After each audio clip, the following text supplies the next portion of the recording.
call it the big time. Got your name in lights. Now you're gonna shine. Got 'em in your sights.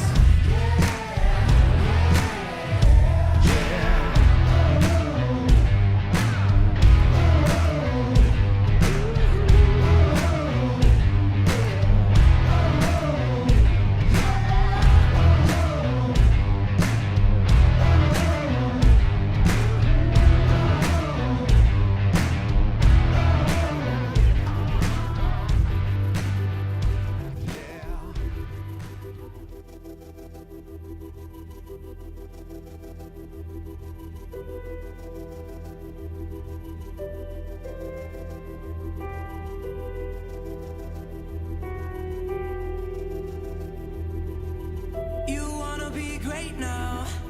You're just trying to find a way out. I don't wanna tell you how to live, but I just don't want you to miss. And I don't mean to scare you. I want you to live, and I dare you to give this life all you have. Yeah, all you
This is Mustang Baseball Live on Tradio.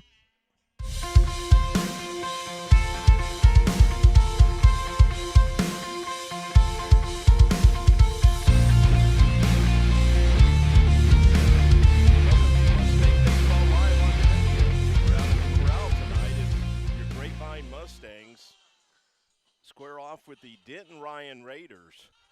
The Raiders come into the district tonight with only 2 losses on the season, and your Mustangs are undefeated. For the season, the Mustangs are now 20-3, and Denton is 14-5-1. So this is definitely a step up from what the Mustangs saw last year, or I should say last week, against the other Denton team. So Mustangs will be challenged in this series, and we'll go through some of the numbers later, but I think we're going to cut to an interview with Coach Webster here, and hopefully Coach Webster will give us his thoughts on this series upcoming against the Raiders. Hello, I'm Logan Scott. I'm here with back-to-back state champ head coach, Coach Webster. Coach, how are we doing today, man? Great, beautiful day today, so it's good to be out here. All right. Coach, every single coach I've ever had said this phrase, offense wins games, defense wins championships. What can you tell me about this defense so far this season? Well, I do the pitching, so I'm fairly defensive-minded, and that's what I look at first and foremost. Not saying we're not hitting well, because we are. You didn't have the volume cranked up. If you don't let the opponent score, you got a good chance to do some good things, and at least if they score single runs, when they do score, the odds are with you. So we've been really, really good on the mound, behind the plate, and out there defensively controlling the game. Okay. You mentioned pitching, but I think outside of that, I think maybe one of the more underrated guys on this defense might be Connor, right? 100%. Tell me a little bit more what you like about Connor and maybe some of the other infield guys, maybe Will, maybe Lolly, and then Nomar. What do you think about this infield? Well, the whole thing kind of works around Connor, because he still flies under the radar, hitting 400 and fielding, 970, and making very difficult plays look really easy. He's just when I was growing up, I always heard about gym rats, those guys that just won't get out of the basketball gym. That's Connor. Connor's just a field guy. He just comes to the field, keeps his head down, doesn't cause a distraction, great in the classroom. We never have to worry about anything he's doing. And he doesn't worry about us because he's scared of his mom more than he is his coaches. She'll line up on that kid. But, yeah, he's great. Lolly made a couple of really nice plays last week. Will's been fantastic defensively. And then Nomar's willingness to be at first base has really kind of put us kind of over the top a little bit, because he's made outstanding plays at first that a lot of times don't get noticed in the scorebook, because there was a chopper the other day that hit the bag and then took a weird hop, and he just took it off the chest and fielded it and went and touched first base. Not a big deal to him, but he's been really good also. Just a bunch of ball players. Yeah, and Gianni's deal behind the plate's well documented. I don't have to go off about him. But yeah, we've been really good. Then moving on from the defense, offense is, as you mentioned earlier, has been absolutely no question about it. I think some of the best I've seen since I've been here. What do you think about these guys and just their ability to not only get on base but score runs? Well, who are you going to pitch around and get to the next guy? Because there's no holes. Our 6 holes hitting over 400. Our 7 holes hitting over 400. So, but we can't move them up. Who they're not going to hit for Gianni or Lolly or Luke. So we've just got some length to the lineup, and we can do damage with 2 outs. We can do damage on the base paths. We can drive the ball to the gaps. We can occasionally hit a ball that goes over the fence, but we've been scoring a lot of different ways. I think a little part about that too is your base runners, Jackson Papadakis and Cash Kircher. I think those guys have been needed to come out there. They've done well. They've been solid. They've made vast improvements since the fall, and even from the start of the year in competitive games. Once we started getting into the real schedule, they've made improvements since then, and that's just another kind of quiet weapon that we have. Yeah. And then one last guy I want to mention, Santiago Dominguez. He's been quietly, you mentioned a lot of guys quietly, but he's, I think, having the most quiet, loud season I think I've seen. What do you want to say a little bit about that on Santi? Yeah, Santi's been really good, really, really good. He's just so steady that, he's a very routinized guy. He's got his set pattern, his set routine that he's really big on, and then all he does is come out and throw really well and pound the strike zone. But I think because he's so steady in his life, that it mirrors that on the mound.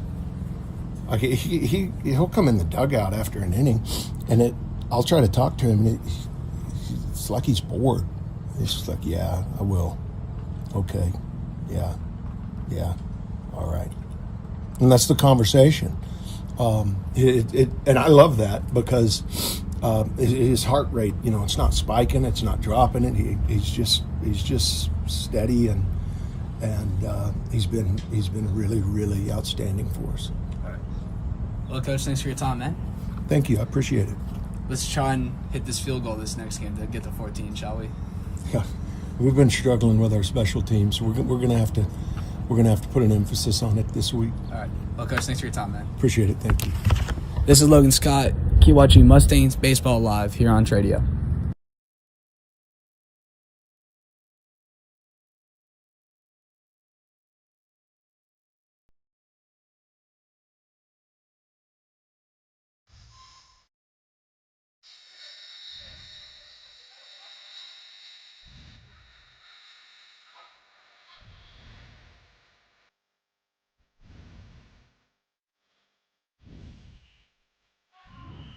Okay, welcome back. I hope you enjoyed Logan Scott's interview with Coach Webster. And we're going to take a look at the district standings.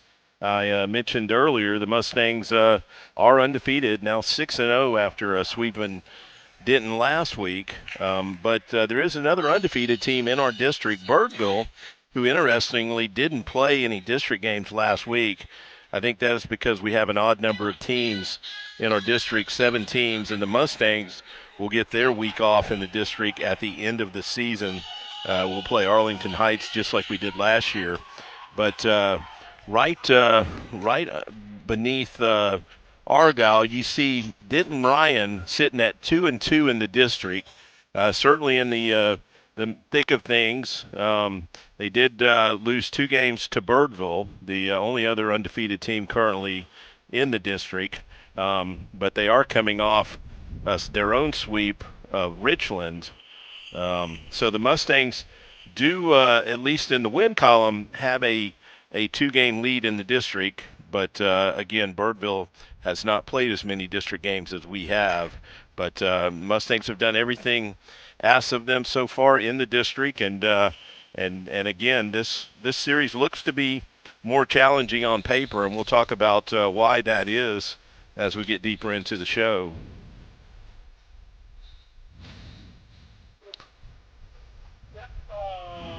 Let me turn my mic on so you can hear me. Hey, let's talk a little bit about who's hot on Grapevine's club. Connor Ray ripping the cover off the ball over the last 6 games. Nomar Torres pounding the ball over the last 6 games. And Lolly is heated up over the last 6 games. Those are some pretty phenomenal numbers over the last 6 games. Well, you're looking at number 4, number 6, and number 7 in the lineup right there. So a lot happening in the middle of that Mustang lineup. And, yeah, we've seen those guys get it done the last few games in a big way for sure. And not to be left out there, you've also got Luke Esquivel, who maintained his scoreless streak last week with another impressive outing. Yeah, and these guys have been hot, and the stats for Grapevine have been very, very good. But, Jeff, one of the things that our research department noticed is it looks pretty close on paper when you stack these guys up and you compare their stats. Let's see if we can get comparative here. I may not be able to read it super good if you're on a phone, but Grapevine does have the edge in all the categories, but look how close they are. Yeah, no, I saw those same numbers. Yeah, the OPS for Ryan is over 900, so that's strong. The Mustangs do have a slight edge there, and as well in the batting average column. And then on the pitching side, surprisingly, the Ryan stats were, again, close, but not as good as the Mustangs. But a 2.37 ERA, I think you'd ask any coach in the Metroplex, and they would probably be okay with that. One thing I did notice that has been a problem, it looks like, area for Ryan is walks, and that's why their whip ratio is a couple of ticks higher than the Mustangs. Their hits allowed was well below 1 an inning, but they've walked somewhere in the neighborhood of like 80 batters in about 130 innings. So that's got a big impact on their whip ratio. Yeah, and what I noticed, what stuck out to me, is stolen bases. Coach talked about defense, right?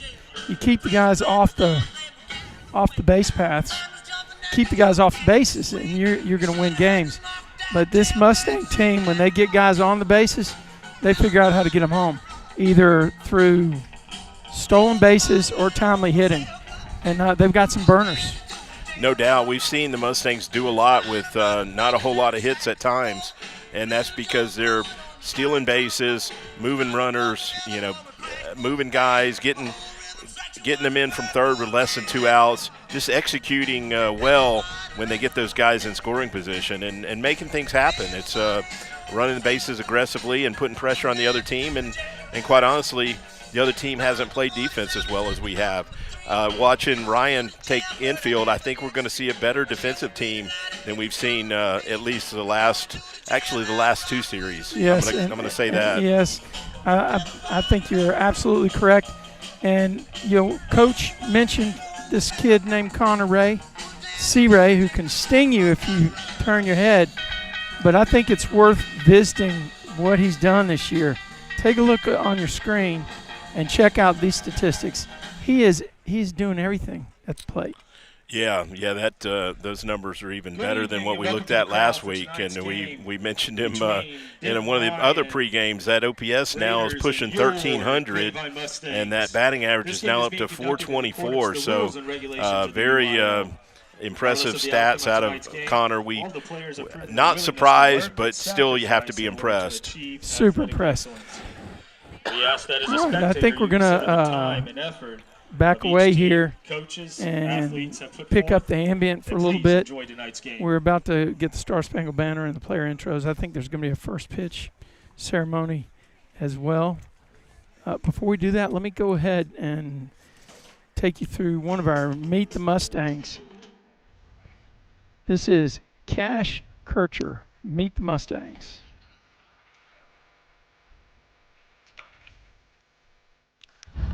Hello, I'm Logan Scott, and welcome to Meet the Mustang. Today I'm here with Cash Kircher. Cash, to those who don't know you, please introduce yourself, man.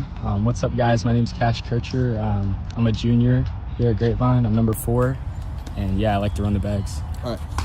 How much of a grind has this season been so far?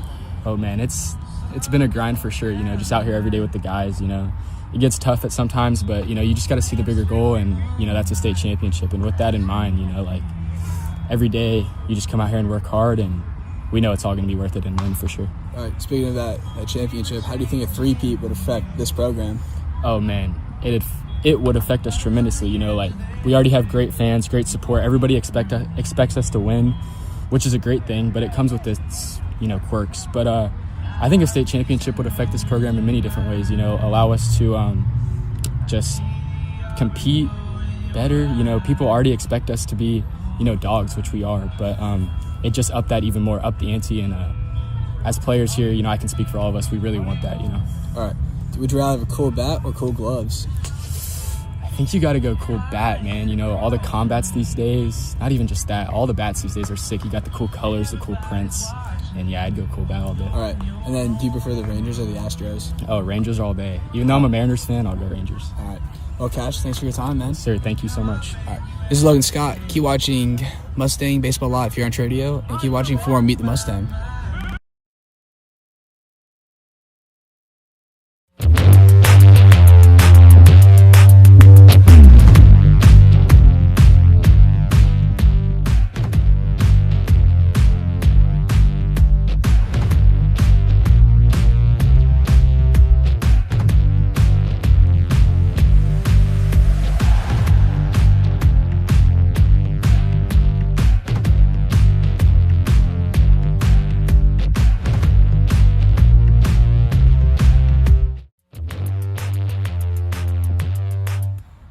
Hello, I'm Logan Scott, and welcome to Meet the Mustang. Today, I'm with Santiago Montes. Santi, to those who don't know you, please introduce yourself, man. I'm Santiago Montes. I'm a 2026. I'm a senior. Yeah, I love baseball. All right. Santi, do you have any pregame superstitions? Pregame superstitions. Nah, I wouldn't say superstitions, but I definitely have a routine. Like, I do the same thing every morning before a game and throughout my whole day, basically. All right. How fast or slow has this season felt for you so far? I feel like it's been very fast, especially because I'm a senior. I feel like everything goes by fast. School year, just the overall year itself.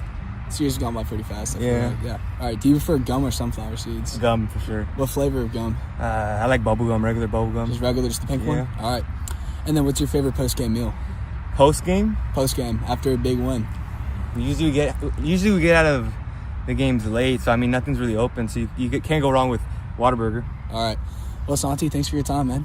All right. Thank you. I'm Logan Scott.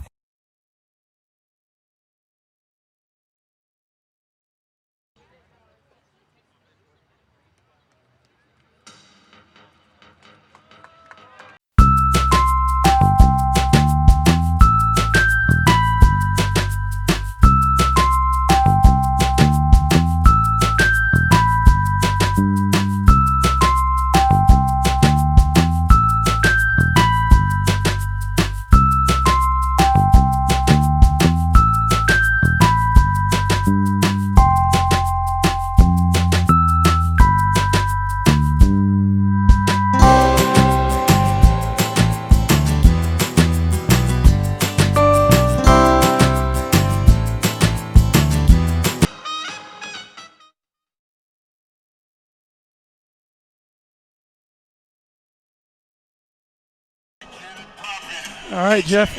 We got a lot of loud noise behind us, but move that thing here. Yeah. Get it right on your mouth. Just real quick, I mean, always cool to see someone's dream come true, and I'm sure he was happy to throw a pitch from the mound right there. Leading off for the Raider, playing second base, number 1, Cooper Gonzalez. All right, now we're going to do our rapid fire intros when they get to the Mustangs. Yeah, I've been looking forward to this series. I mean, I know the Mustangs have spent a lot of time looking at these guys. They're 14-5. I got them with 2 ties or 1 tie. I don't know. I think 1 tie according to Game Changer. I got 2 from 1 in the beginning of the year. But maybe that one was a practice game or something, you know. Trey, correct me if I'm wrong, but Ryan hadn't always been in our district. For the last 4 years they have. Okay, well, okay, there goes that memory issue again. Because I'm sitting here looking at what I wore tonight, and I'm kind of wearing their colors tonight. You're okay, man.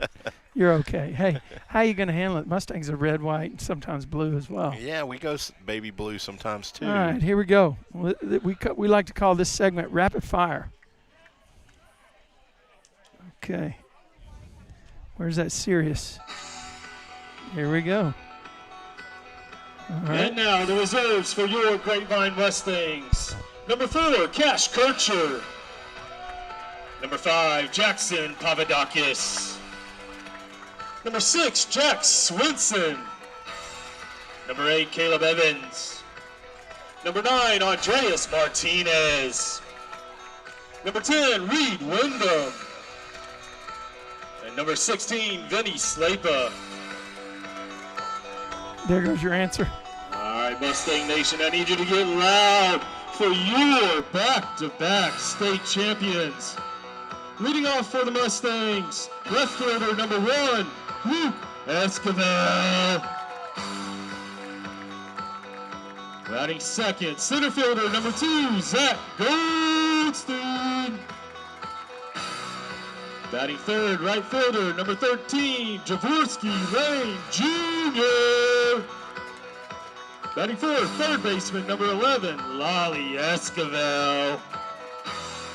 Batting fifth, catcher number 24, Gianni Corral. Batting sixth, shortstop number 7, Connor Ray. Batting seventh, first baseman number 12, Nomar Torres. Batting eighth, pitcher number 32, Santiago Montes. Batting ninth, designated hitter number 14, Connor Godet. And on second base for the Mustangs, number 15, Will Newton.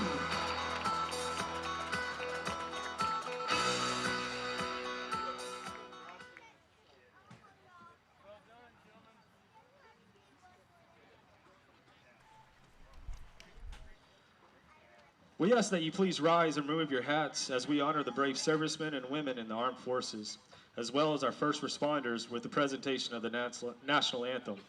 Please welcome GHS choir singer to sing our national anthem, Hadley Wireless.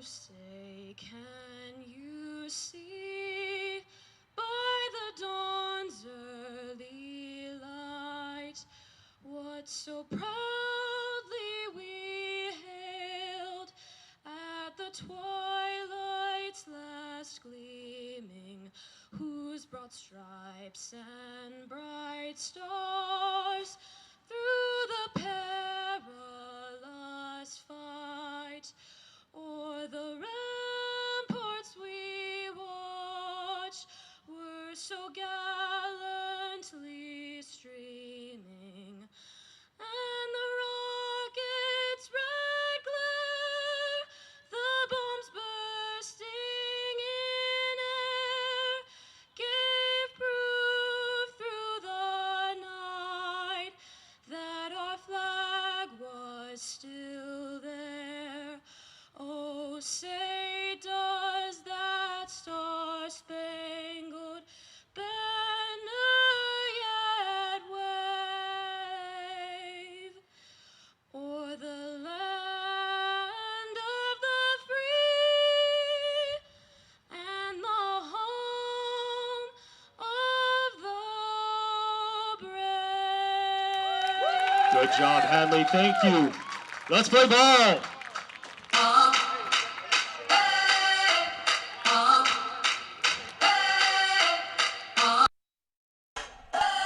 All right, Jeff, we're ready for Mustang baseball tonight. What do you think?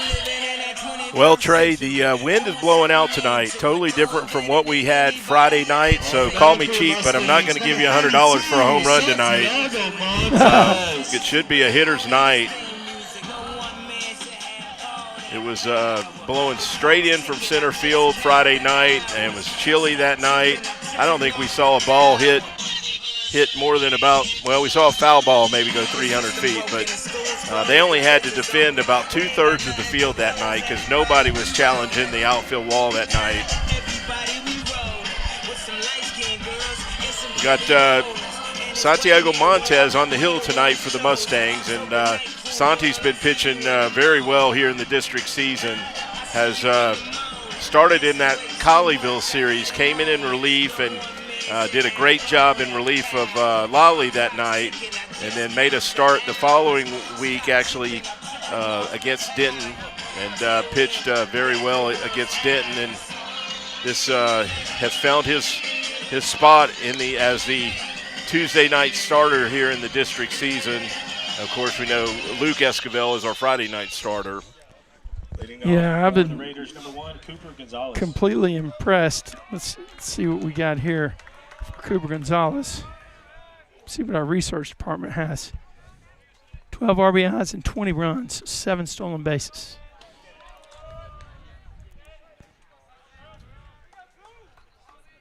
The thing about Santi is he is getting ahead in the count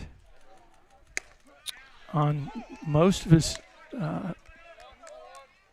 just like that. First pitch strike right there. I mean, fastball went right at him. Good spot. Super tough, and I think he's just a great compliment to this team. And there's a ball hit right to the guy we talked about in pregame, Connor Ray. Yeah, good breaking pitch right there. Connor makes a play like he usually does. But Santi is, I feel like, even just gotten better with each start. That first pitch, I was curious. I don't know if we had a radar gun, but it looked a little better than the fastball we saw from Santi early in the season. 365, is that 365, 385? Note to self. Research department does a great job on getting stats, and we don't make them big enough for anybody to see. Tell you what. Well, this is tonight's starting pitcher for the Raiders, Cole Bush, and he plays center field when he's not pitching. He's coming off back-to-back 2-hit nights. He's going to have to leg that one out if he's going to get a hit here. And Connor makes a play. Oh, he got him. I don't have my yes, I do. Let's go ahead and we're going to get a replay on that one real quick. Actually, I'm not going to get a replay, but I'm going to book it. We can do it on the outbound. This is number 5.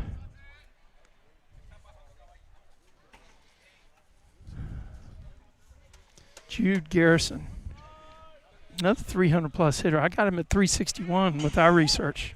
Well, as a team, we saw they were hitting over 300 as a team. So that it's not surprising that the top half of their lineup is over 300. Santi just takes that big leg kick and brings it right on down. See if I got to see a guy out here with a gun. We got Santi at 85, 86. Sounds like he's sitting at 85, 86 tonight. Solid. Oh, what a breaker.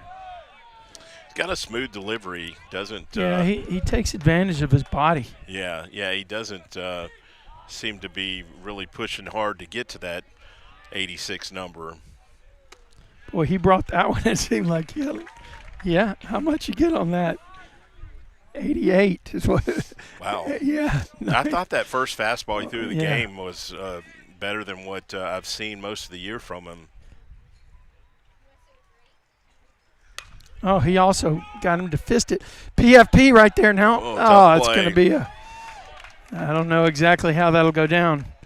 It depends. That's a judgment call. That was a tough play for the first baseman, no matter what. The tough play, because if Torres does glove that ball, he's still got to turn and flip to Santi. It was kind of a swing and bunt right there. Really sawed him off, but just one of those weak hits. I'm going to call it a hit. Yeah, I think it is a hit, Jeff. Let's go ahead and we'll put this ambient mic on. I didn't have it on. You got ND1? ND1? You take your.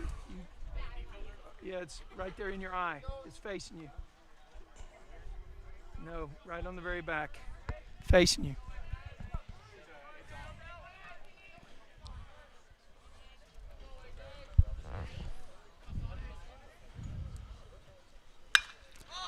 That ball's up. Should be played by Jaworski out in right field. Stays with it and gets the out right there. So the Mustangs strand a runner for the Raiders, and we're in a scoreless ball game going to the bottom of the first inning. You're watching Mustang Baseball live on Tradio.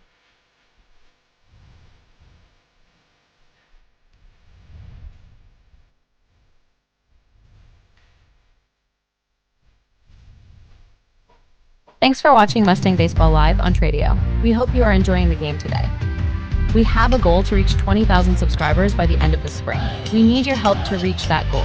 Please take the time now to like today's game and subscribe to our channel so you can be notified when other content such as highlights is being released. These metrics on YouTube allow us to use new capabilities and continue to evolve your experience watching.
for the Mustangs, number 1, Luke Esquivel. The starting pitcher tonight for the Raiders is Cole Bush, and looked at his stats coming into tonight. He's got some good numbers on the season. He's had 7 outings. He's 3-1. Starts Luke off with a fastball there that missed out. Has a really good ERA at a 1.61.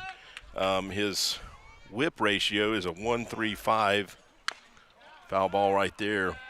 That whip ratio would be much better, but he's struggled a little bit with walks. He's averaged about 7 walks per 9 innings, so giving up well under 1 hit per inning, but those walks are putting a few extra guys on base.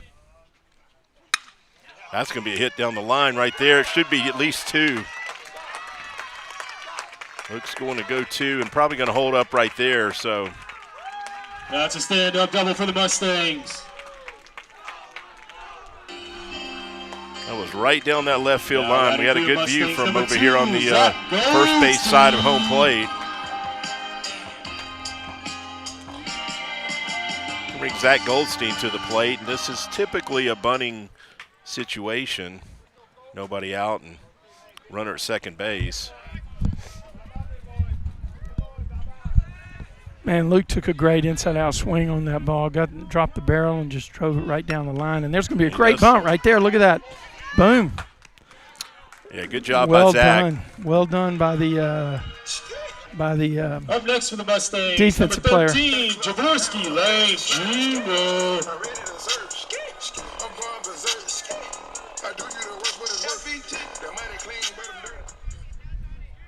Got any updated stats on yeah, Jaworski? dude. Let me go ahead and get him up there. Wow. 342, 27 RBIs, and 26 runs scored. Now, I think those RBI and run totals are leading the team. Takes a breaking pitch out right there. Tighten up. Zoom in on your shot. That one misses down and away. They're probably going to be a little careful with Jaworski right here with a base open.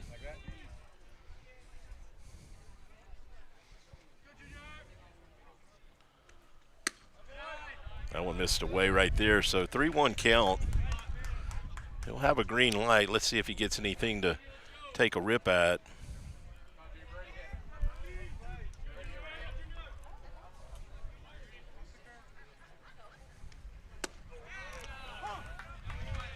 Yeah, probably not his pitch right there. Pretty good spot by Bush. Really a good spot. This is dangerous, though, for the pitcher. We'll see what kind of confidence he has. If he throws that breaking pitch right here, he might get one. Oh, he did throw a breaking pitch. Well, he hung it, too. Jaworski had a good hack at it, fouled it straight back. That was not the spot he was probably thinking.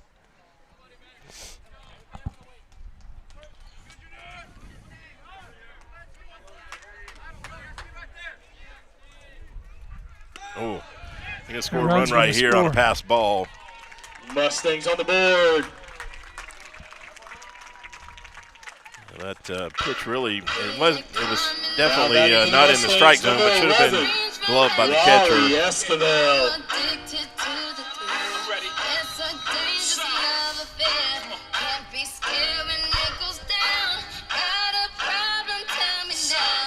I got Lolly at 338 on the season. That seems kind of low. Really? Let me pop it up there again. Well, we did see 23 RBIs, so he's certainly been doing a lot of damage in that 4-hole.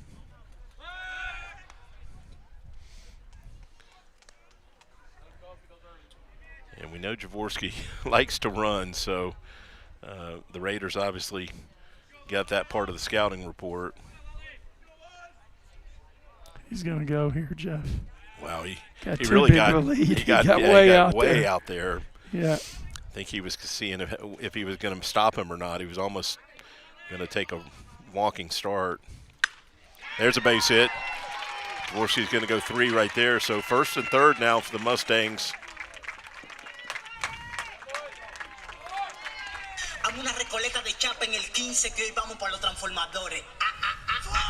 Yeah. Now batting for your Mustangs, number 24, Gianni Corral. Coach talked about it in the top of the show at the interview. He talked about how there's nobody to pitch around. Yeah, you're definitely not going to be able to pitch around Gianni. Gianni is great in this spot right here. Rarely strikes out, and when you get a runner at third base and less than 2 outs, that's what you like, is a guy that makes a lot of contact, and he's going to drive that run in just about every time. Like there right you go. Exactly. You know, the guy shifted over to play for a double play, and he went right at it, right? Yeah, that you're right. In normal position, that probably is an out, but he was shading second to try and turn two, and Gianni found that hole. So fast start here tonight for the Mustangs. Courtesy runner for the Mustangs. 2 on the board and Kircher. still 2 guys on base and only 1 out for Connor Ray. And we talked about how hot Connor's been over that last 5 games, hitting over 500 in his last 5 games.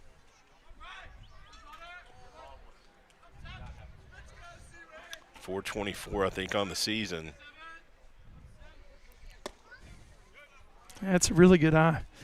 You know, if I'm in the box, I'm probably taking a hack at that one. But he's taller than me too, so. Trey, I'm trying to figure out who's going to hit a home run tonight for the Mustangs. It might be more than one guy, but yeah. I really feel he like balked. Yeah, he balked. He balked him.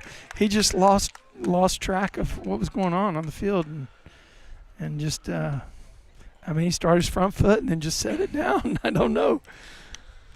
Yeah, it's been a shaky start for him. Yeah, he's got some really good stats on the year. Sub-3 ERA, right? Oh, closer to 2 than 3, Yeah. like 2. I believe a 2.3 or actually under 2. Now that I Yeah, think and, about it. and those were 7-inning ERAs. Okay. So you know, but still, 2 runs a game in high school is super respectable. Yeah, he's allowed 7 earned runs in just over 30 innings. I'm impressed with this Denton Ryan team, top to bottom. Up there's a oof. Did you see they were bringing him in? Yeah, that was a suicide squeeze. You got the guy who's batting .424. That's Coach Webster right there, my man. Well, you sure hope the hitter got the signal if you're going to be that far down the line, because if he's swinging, that's you don't have much time to react. Yeah, he got the signal. I think Lolly was 10 steps away from him on that one. That one misses away right there, so another good hitter's count right here, 3-1 for Connor. Yeah, this is a guy that has the discipline to be able to do damage right here, Jeff. I know he's looking dead red. If he gets something on the inner half, he's going to make him pay. But you see where they're pitching him. They know he's a good hitter. All those pitches were away, weren't they? Yeah, kind of did the same thing to Dvorsky when he was in a 3-1 count. They were still careful with the base open. But, I mean, here you bring Torres to the plate, who's hitting over 400 on the season. And Nomar's his RBI total's got to be pushing 20. Yeah, 21. There you go. Jeff. 2 home runs Knipper, on the year. Analytics savant here tonight. Lucky guess. Yeah. Well, he's an RBI machine. What a good eye right there.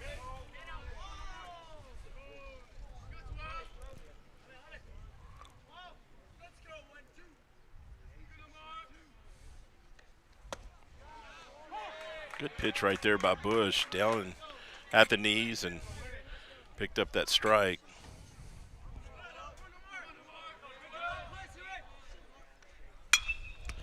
Oh, that's a high sky. It's a high sky. It's gonna be a tough play. You got it. Yeah, Connor's gonna go to third, and Lolly's gonna score easy from third.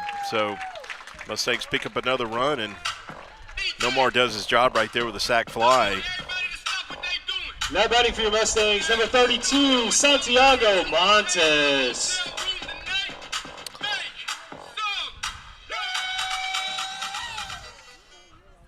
So Santi will be hitting for himself tonight. We won't have a DH in play.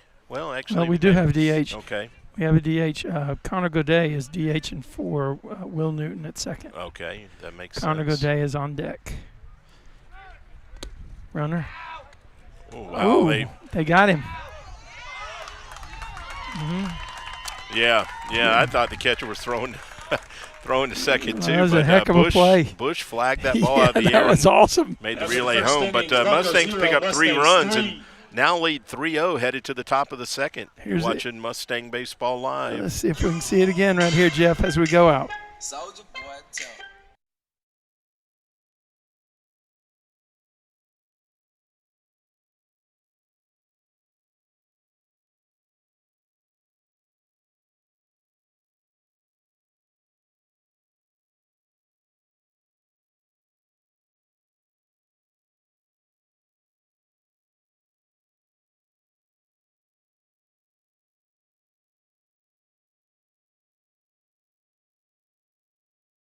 Luck if the pitcher holds them tight. They're going to square to bunt.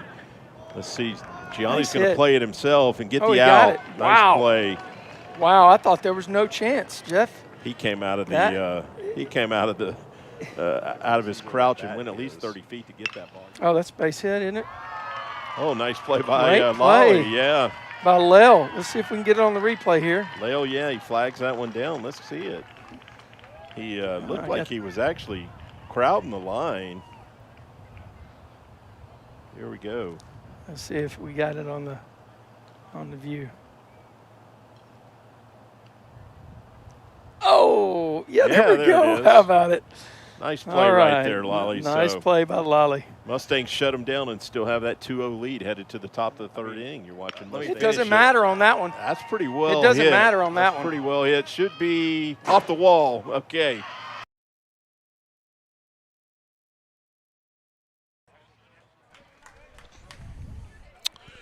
Okay, back here in the top of the second inning, and Mustangs get out to another early lead. Sante keeps pounding the zone with a first pitch fastball to get ahead.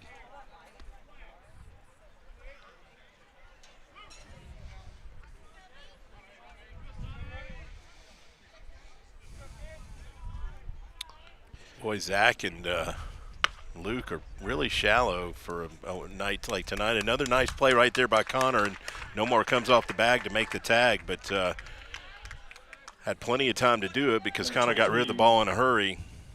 Yeah, we got some leftover runner icons, Jeff. That's a poor job by our producer.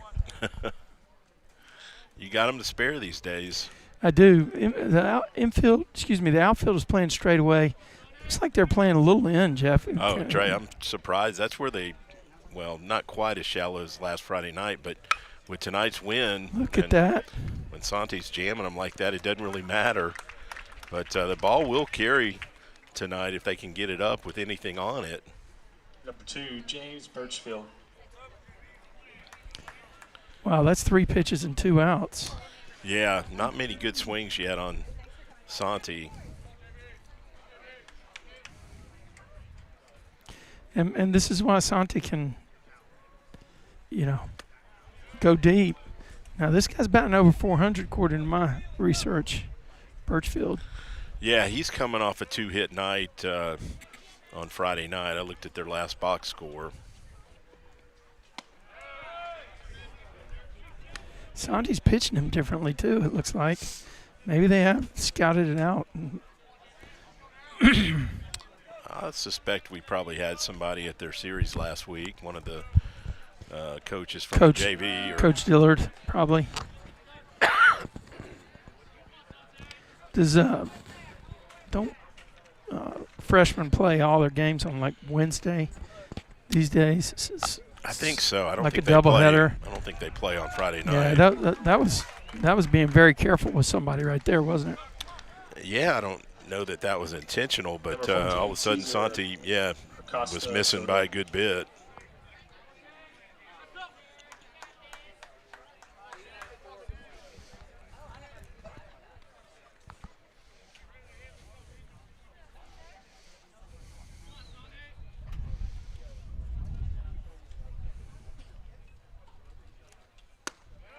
Another fastball misses up right there.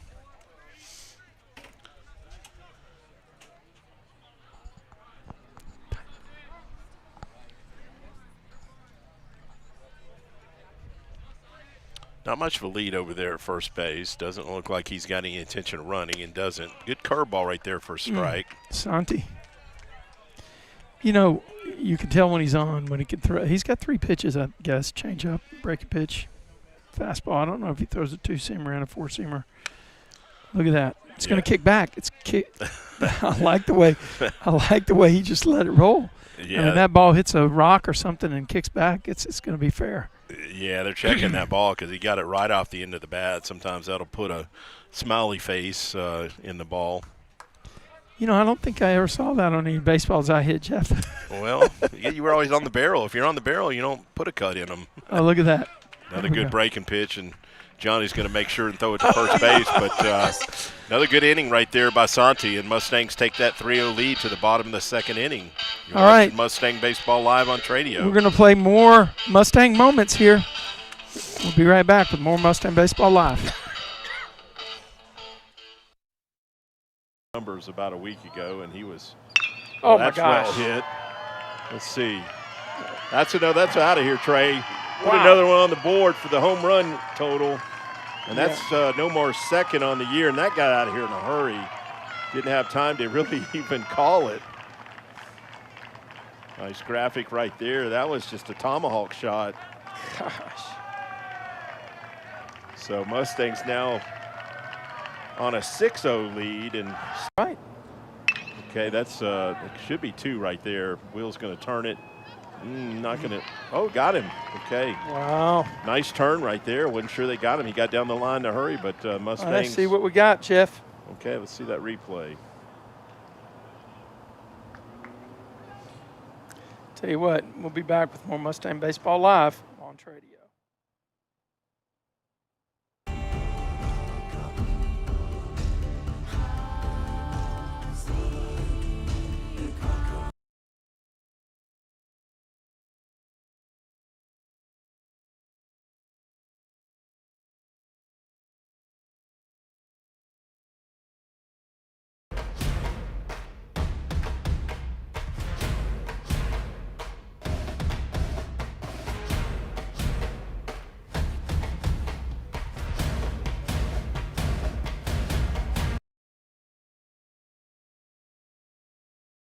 Santiago Montes.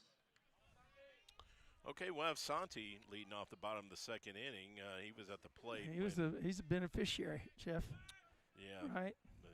I don't recall what the count was, but the out was made at the plate, so he gets another at bat here.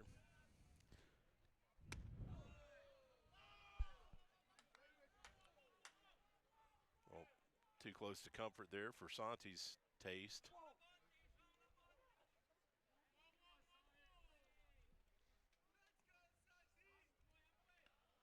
Oh, right up the middle. Oh. Bush stays with it, and he's going to make the play. Great play by Bush. Except his leg's not going to feel good. Look at that. No, he's going to have a mark. Yeah. A little bit of a delayed reaction. Your adrenaline takes over right there, and you make the play, and then you realize that hurt.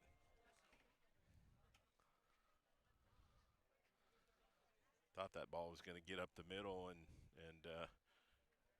it was just Bush's body that blocked it. He didn't get a glove on it.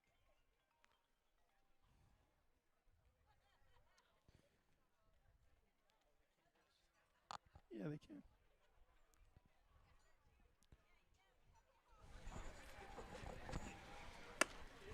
All right, so they're going to give him a few throws. I think I had our volume down a little bit. Okay. Yeah.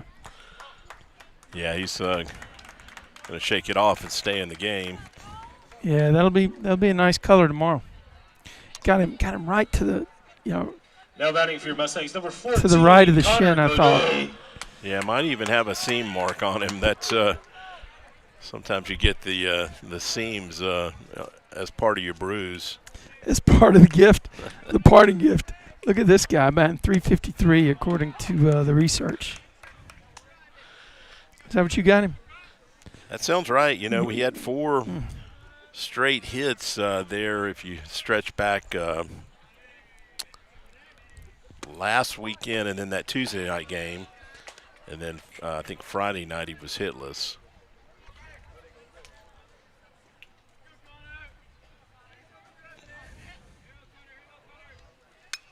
Good swing and a curveball right there. Let's get our camera. Okay. They break it off. Apparently they're breakaway. Yeah. How's the Tradio insurance policy? We don't have it on the gear. Oh, that's going to be a hit by pitch and going Oof. to get on the hard way. Head knocker. Up next for your Mustangs, number 1, Luke Esquivel. Going to bring Luke to the plate. And Luke had that double down the left field line in his first at bat.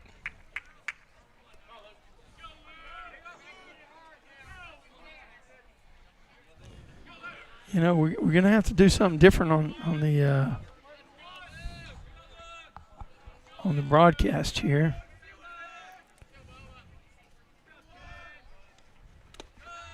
Oh, he broke on the dirt there, but got a late break, and they're going to get him. Yeah. Yeah, nice pickup right there by the catcher. Connor broke when he saw that ball going in the dirt, but the catcher made a nice one-hop pick and good throw to second to get Connor. So sometimes you're aggressive there, and they just make the play and get you. But that's a risk you take. Like it, right? I don't think Coach Webster had any problem with that. They had to first make the catch and then make a good throw and put a tag on. So technically they had to do 3 things right. The first one, just picking that ball up clean, was the toughest. That's a really nice pitch by Bush. Yeah, the 2-0 count right there. Luke must have thought it was not a pitch he liked.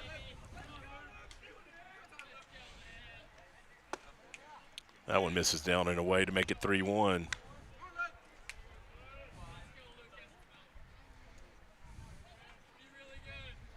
This is one of those spots where, you know, you get out to an early lead, but you don't want to let him hang around. If you can put him away early, you do. He's going to beat that out. Oh. Wow, I thought so too, Luke. Yeah, he thought he was safe. I thought he was safe, but umpire disagreed. And well, let's fire it off we're and going see to move what we on. got. Gonna get a replay here. Yeah, I thought he was actually beyond the bag when the ball got there. Well, camera doesn't lie, but I'll tell you what, we thought last week that somebody was out as well. Let's see what we got here. Kind of slip coming out of the box, but oh, bad call, bad that's what call. I'm saying. I thought he was beyond the bag. I didn't really even think it was that close. Bad call. Wow. He's got a beef. Let's see if this camera angle got it. I don't know if this camera angle.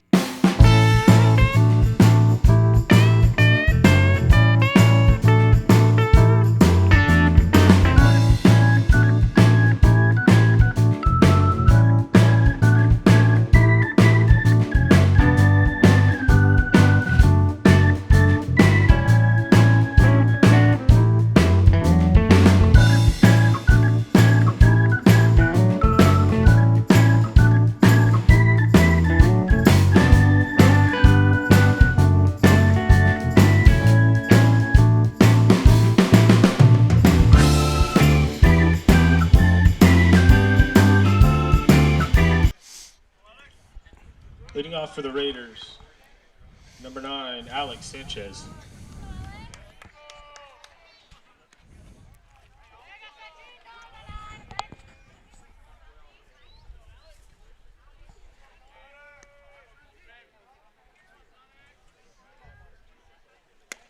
Another fastball right there by Santi to get ahead.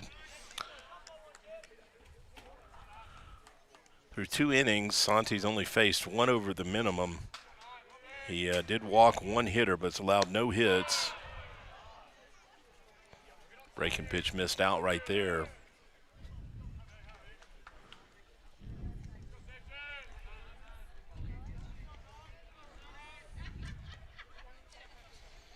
Oh, good breaking pitch for a strike right there. He's got real good command tonight of that breaking pitch.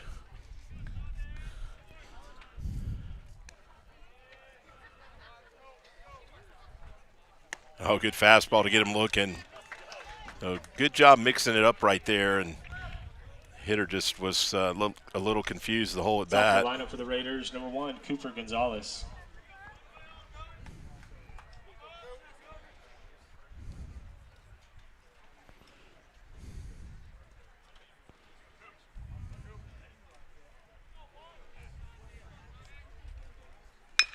Another good breaking pitch. Connor's going to come get it and get it on one hop, make a nice throw for another nice play. A couple of those he's made. Number 11, Cole Bush. You kind of have to sell out on that play because if you sit back, you'll never make it. Come up and charge it and get it on a short hop and make a throw on the run. He actually had a lot of time to spare, but it helps get it there early. If you first baseman has to come off the bag like he did in the last inning, he has time to make the tag. Wow, so, that was a heck of a play. Yeah. It's Cole Bush at the plate. He had a good cut at a fastball there. Cole had 2 hits the other night in their last district game.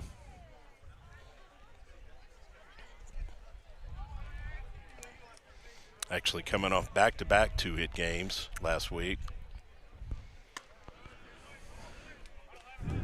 Yeah, he seems like a pretty good athlete, Jeff.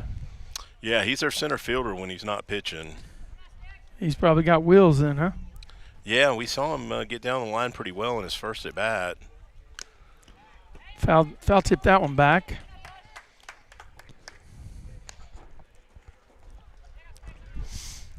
Santi's working quickly and efficiently. Yeah, except for that one hitter. He's just gotten ahead of everybody.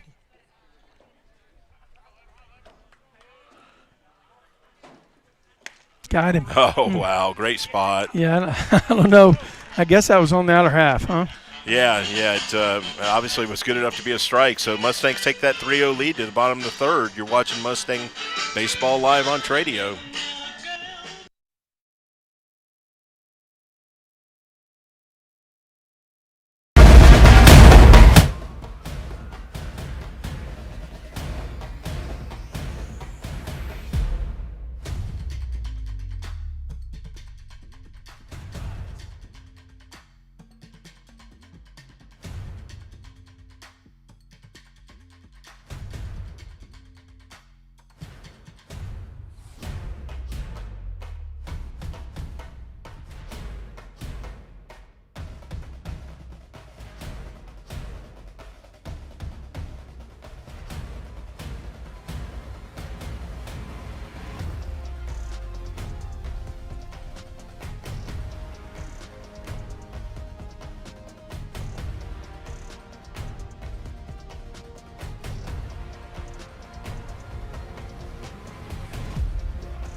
Back to us, and we'll bring back the ambient now. Leading off for the Mustangs, number 2, Zach Goldstein. Okay, we got Zach leading off the bottom of the third. Our due up seems to be working. Well, Luke hit in the last inning. Oh, but, he did? Okay. Well, maybe that's not working. Not Zach, working at all. Zach had a nice sacrifice bunt his first time up. That ball should get out of play right there. Moved Luke to third base, and he eventually scored in that first inning to get things started for the Mustangs.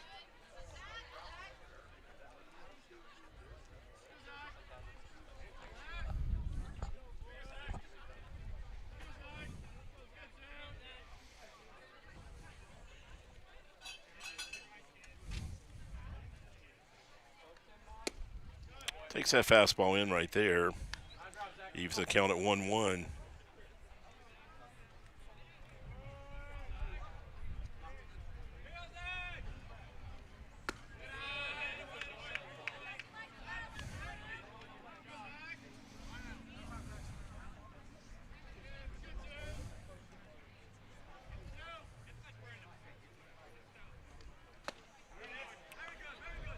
Lays off that right there to make it a 3-1 count.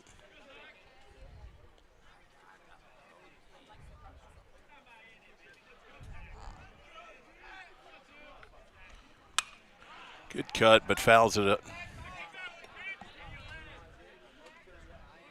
That's what I've noticed is Zach's fouling off a lot of pitches that I think when he's really in a groove, those pitches are going to be base hits instead of foul balls.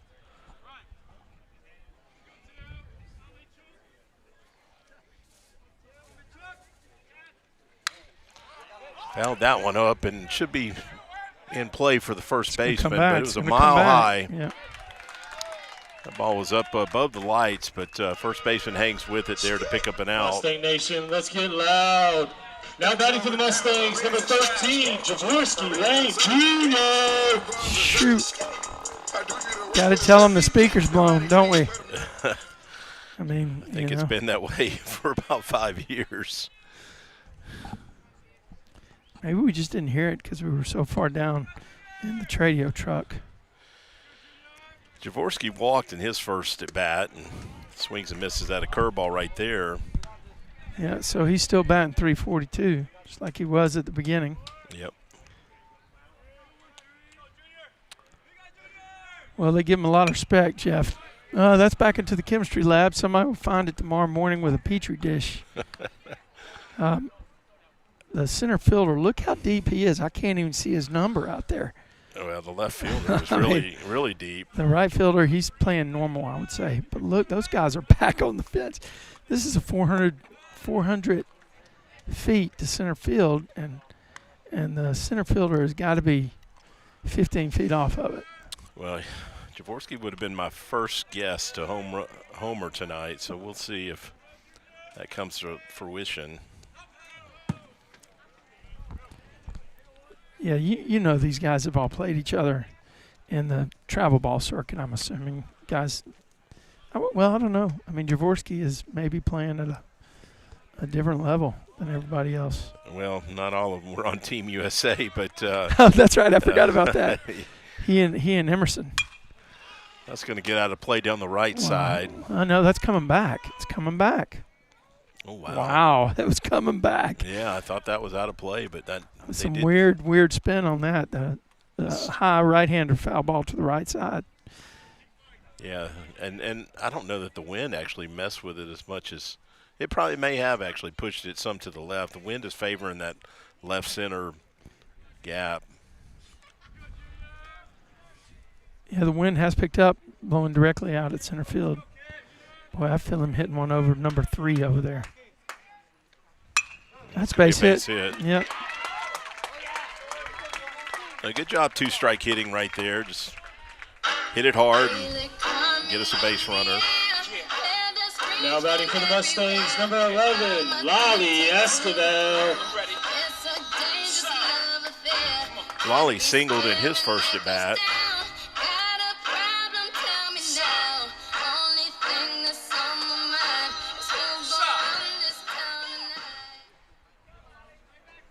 Well, not getting the updated graphics here.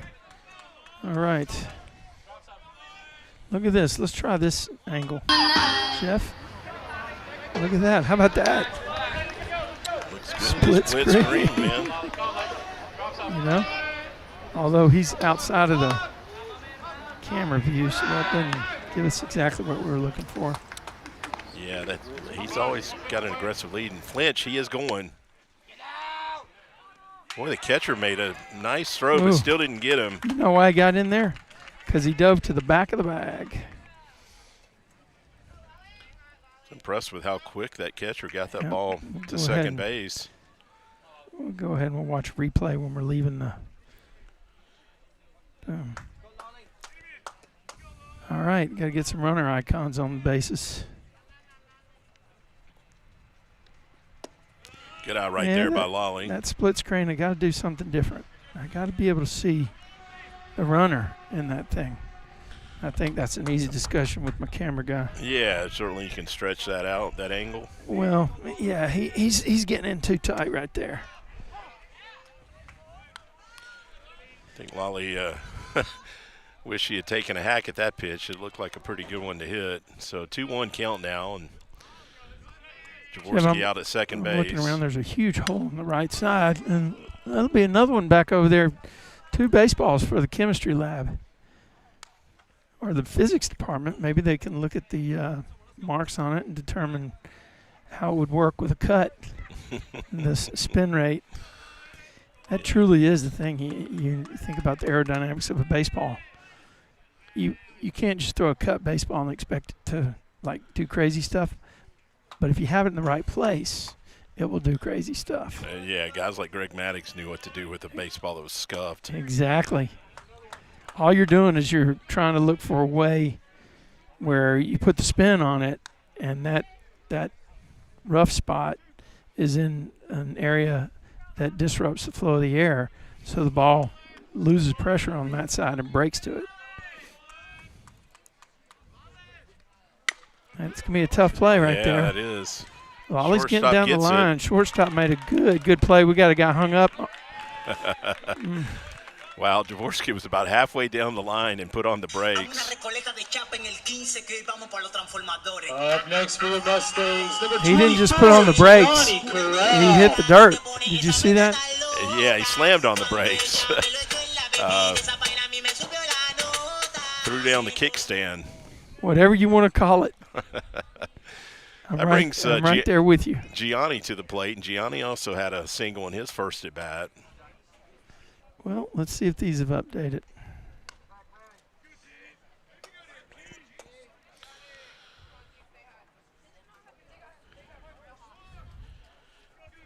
Bush is going to go out of the windup with the runner at third base, and that one misses high and tight.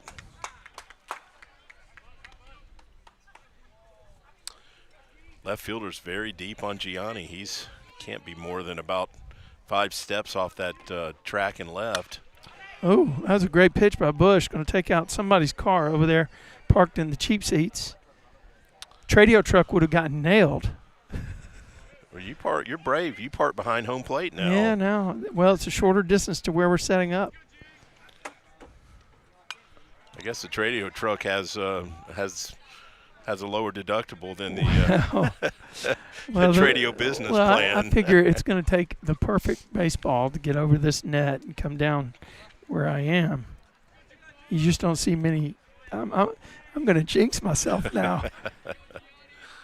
It's not out of range, but it is unlikely. Yeah, it's definitely not out of range. Get out right Wind there. is blowing out again, Jeff.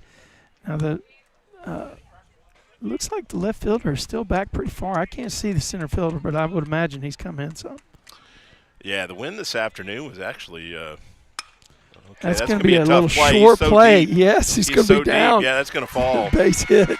So he backed that left fielder up, and that's the only reason that pitch fell right there. They were playing so deep out and left. I can assure you that ball does not fall against the Mustangs because we weren't playing nearly that deep in the outfield. Yeah, normal position playing, mate. It's probably not runner for the Mustangs, number 4, that's not a Cass hit Kircher. if he's playing in normal A. So add an RBI to Gianni's total, and Mustangs now out to a 4-0 lead and brings Connor to the plate. Got Cash Kircher courtesy running for Gianni at first base. Cash had a decent lead. They're going to check him.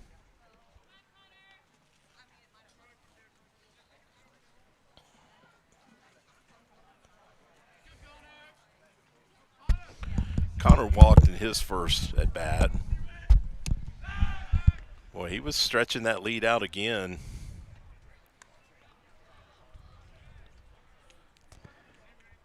We're going to try this one more time. I gave some instructions. Let's see if we can actually get it to work to our advantage, right? Not going.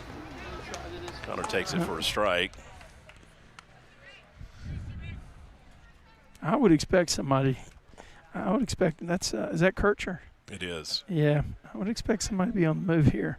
No balls, 1 strike is a good time to do it. Looking for a breaking pitch. Yep. There he goes. Boy, that catcher's got a good He arm. does have a gun.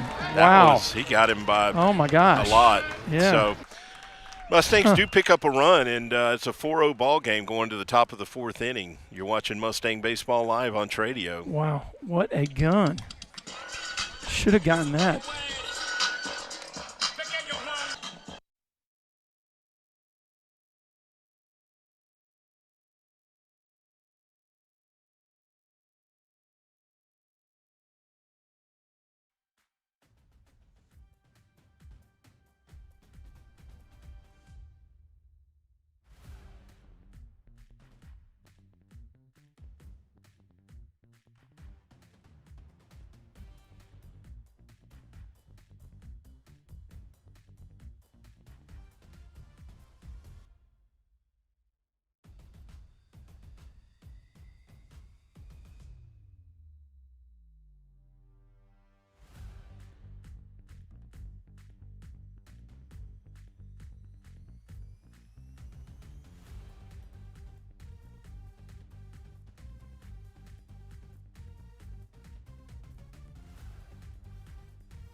Ground ball right there to Will Newton. He bobbles it for a second, but stays with it to get that out. Santes starts this 4th inning of work right here, and it's been really efficient through 3 1/3 innings. Only threw 30 pitches in the first 3 innings and has 3 strikeouts and 1 base on balls.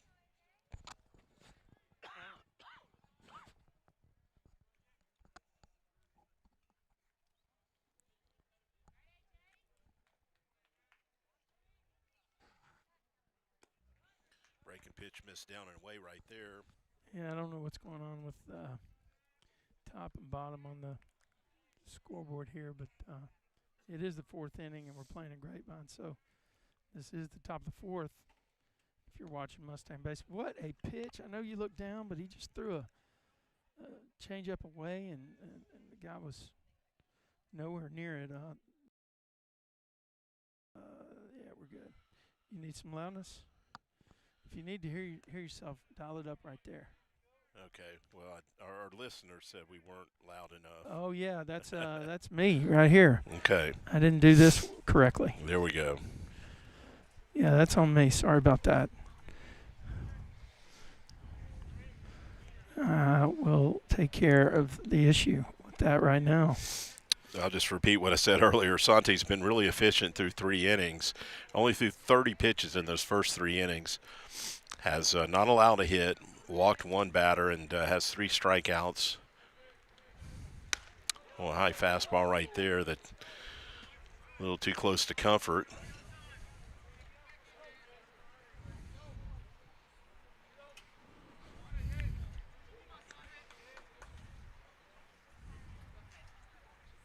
There's a strike.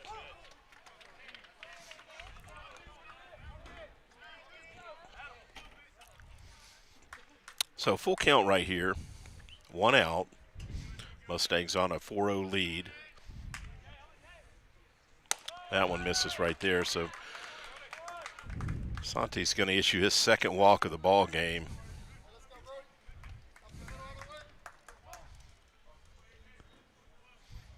How many pitches has he been averaging on his outings? He only had 30 pitches through 3 innings, so about 10 per inning.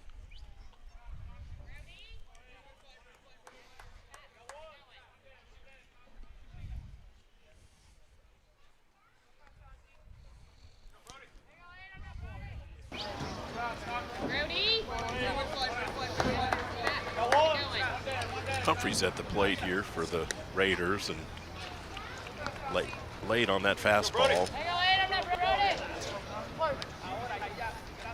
Yeah, we can see. I don't know if they'd be interested in putting anybody in motion here, but this would be a good pitch to do it on if you were thinking that.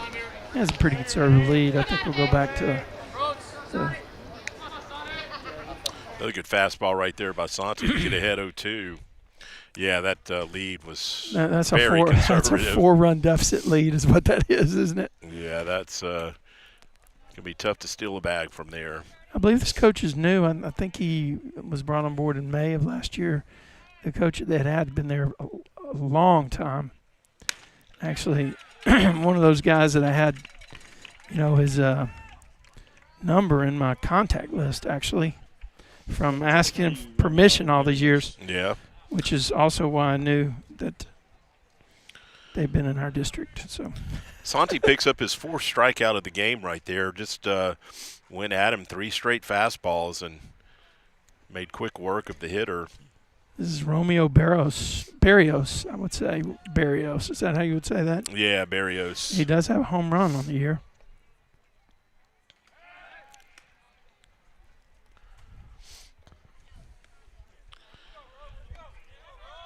Yeah, I do remember now Ryan's ballpark. In fact, the Mustangs played a playoff game up there one year. I remember it was a big Game 3. Sammy Kelly hit a home run, and the Mustangs won going away that day, but it was a must-have game that they made it happen back in, I believe that was 24.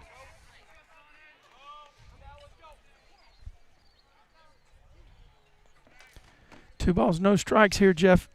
Looks like Jaworski is cheating in. They're playing him way over there to the right, but that was a great pitch by Santi. Just left it hanging up a little bit on the outer half. Yeah, didn't get the call. Interesting that he went with a 2-0 curveball, but at times tonight his curveball has been magnifico. He's pretty much thrown it for a strike. Okay, another base Oh, on that balls. must have been inside. Yeah. I guess my runner icons were off. Let me go ahead and get those game state information back to where it needs to be. Gianni's going to come talk to Santi and just try and get him back in the groove. Yep.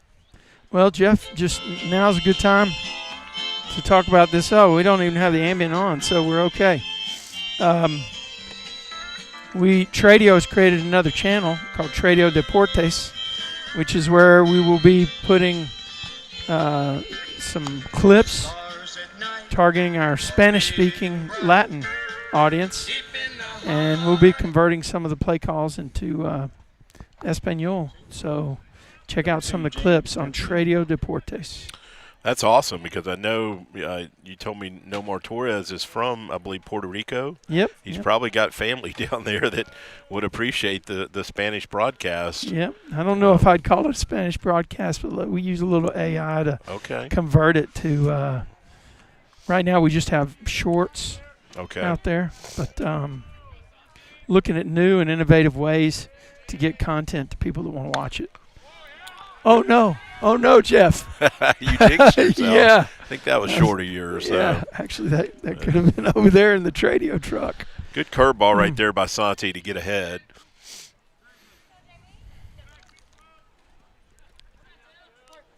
Yeah, we got the Raiders have runners on first and second here. We are in the top of the fourth. Mustangs are holding on to a 4-0 lead, and there's a ball hit over to the right field. Okay, let's see. We can watch Jaworski throw. Okay, he didn't come up with it clean. Boy, that was I was looking forward to seeing that too. Yeah, he's got a really strong arm. I was hoping to see him show it off, but just didn't come up with that ball clean. Number 14. When you're going to make that play at the plate, you kind of have to take you can't play it in front of you. You have to play it to the side and get some momentum, and just didn't come up with it clean. So Raiders on the board, still threatening, runners at first and second and 2 outs.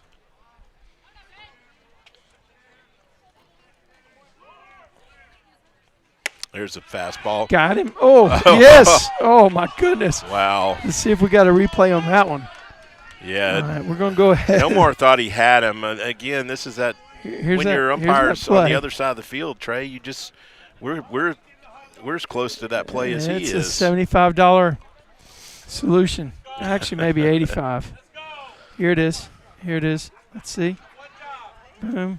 Oh, there it is. Oh, I think he was under the tag. I think it was a good call. Maybe, but, I mean, where Gianni threw that ball, it was almost perfect. impossible for him to Yeah. get to the bag without No, being. it was more like he tagged him on his chin, and his backhand got in. Okay, cover up for the umpire. Hey, man, I'm part of that fraternity. I got to cover up for him, you know.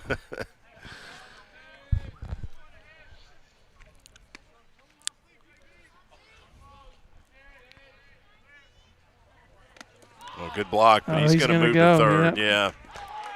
So, Yep. good job by Gianni, but just ball bounces off right there. It missed the strike zone by a good bit. Yeah, I tell you, the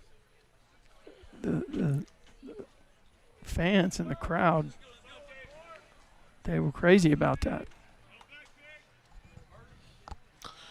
Yeah, I'm not the only one that thought he was out. Got some Mustang faithful that felt the same way. Well, everybody feels the same way until they see it on the replay. I'll go and slow it down. You know, I think I can do that. Okay, good fastball right there by Santi to even the count at 2-2.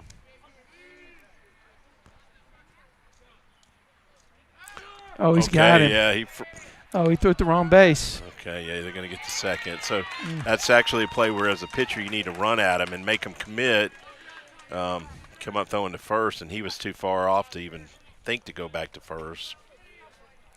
Well, 2-2 count, Jeff. Bear down and get the batter.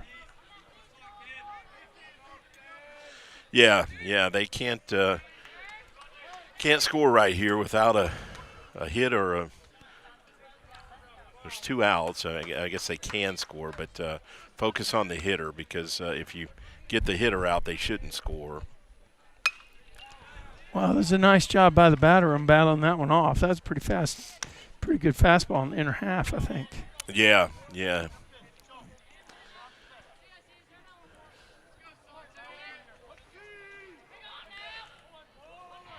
See if he goes at him again with a fastball, or he's had a good curveball tonight.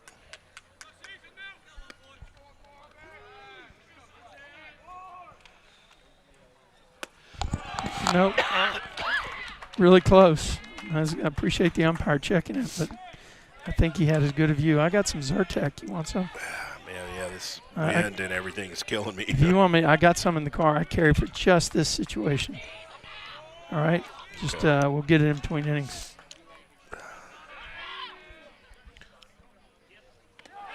Okay, so that's going to put another runner on base, and base is loaded here. Probably going to get a visit from Coach Webster, yeah. Nobody warming up in the bullpen, so we're not going to see a move here. Let's see if we can take a look at that play while he's having that talk, Jeff. So most of the damage has been done here with walks. They do have 1 hit, but the other 3 base runners are all courtesy of a base on ball. All right, let's check out this replay. I'll mute them. All right, here we go. Let's see what we got here. Okay, so this is the play that got everybody on edge. I want you to check over here. Oh, I saw what you were looking at. I mean, his hand may have gotten back in there, but I feel like the throw beat him to the bag. Oh, he may have gotten him on the hand. Did you see that? Yes. Yes. Wow. Okay. I don't know, man.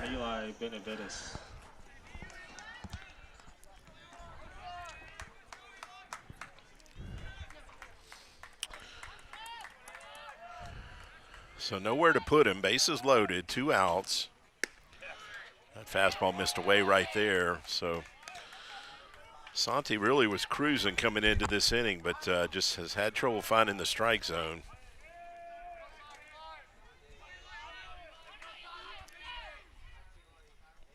There's a strike.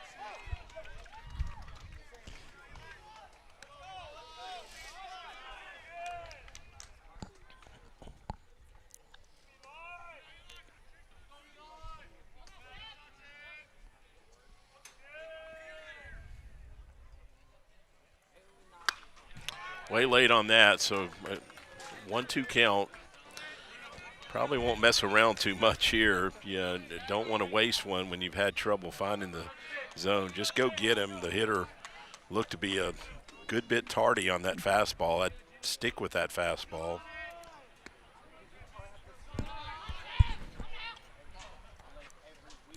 As he does the curveball. Yeah. That's why we're not coaching, Jeff. I would have gone. I understand your logic. But I'd throw that changeup away right here. I don't think I've seen a straight changeup tonight. I've seen I thought I saw one earlier that you looked down and it looked like it. Yeah, the curveball and fastball is predominantly what I've seen. That was a curveball that missed away.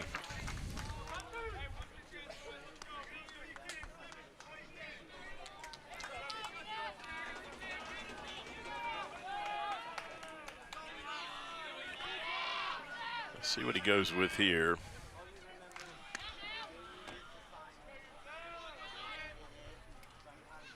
Oh, high fastball. Oh, my gosh. What was we didn't have away. the gun on it, did we? Yeah, blew him away right there. But the Raiders do get on the board, and it's now a 4-1 ball game going to the bottom of the fourth inning. You're watching Mustang Baseball live on Tradio.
Okay, got Connor Ray leading off the bottom of the fourth inning for the Mustangs.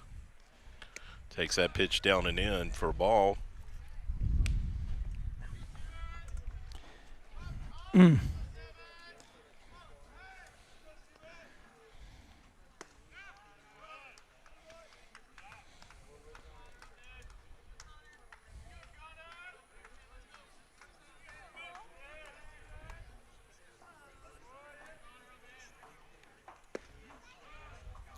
Okay, now 3-0. So Connor walked earlier in his first at bat. Probably taken here. Yeah, he's going to pick up a second walk. Going to get a mound visit here from the Raiders coach.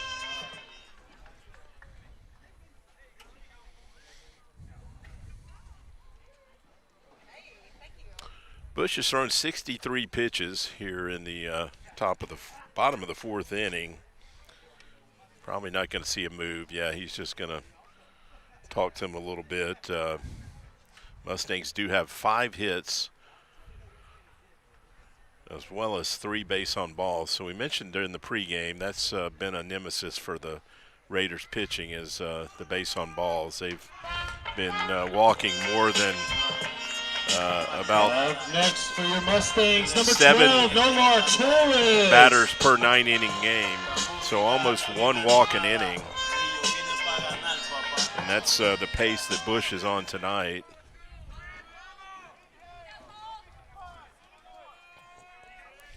Torres had a sac fly in his first at bat.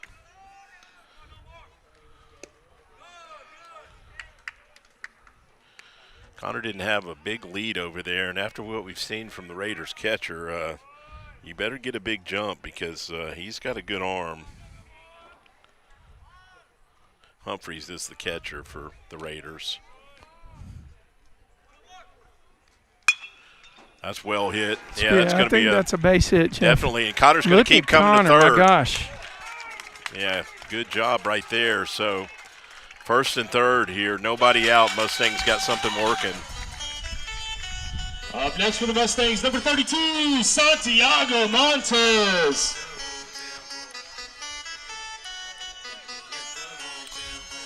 So Santi's got a chance to help himself here at the plate. He's 0 for 1 on the night.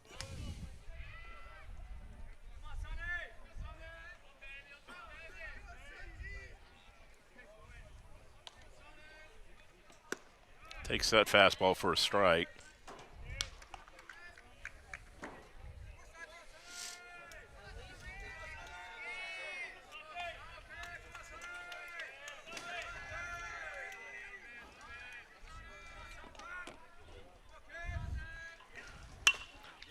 Oh, wow.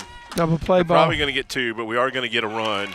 Santi hit it hard, but that second baseman shaded up the middle and got it on a one hop and took the bag himself. So not much you can do about that. Hit it on the nose and just hit it right at him, but we do pick up a run. So now a 5-1 lead for the Mustangs.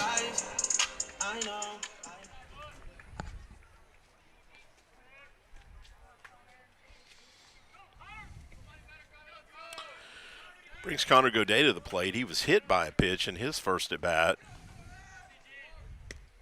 Takes that curveball outside for a ball.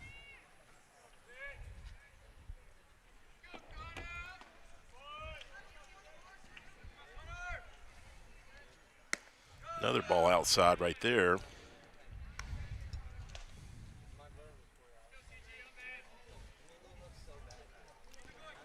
Yeah, Connor's one of these guys that has heated up. At the beginning of the year, he was, wasn't really on track, but it seems like over the last several weeks, that ball's going to be a second baseman guy. Oh, he dropped it. Oh, my gosh. You started to say it's going to be a problem, and it was. Yeah. But I was noticing Connor is only a junior, so that's another kid that'll be back for the Mustangs next year, and we'll probably see a lot more of Connor in the starting lineup than we've seen this year. Yeah, the second baseman looked like he had a beat on it, but just did not glove it. He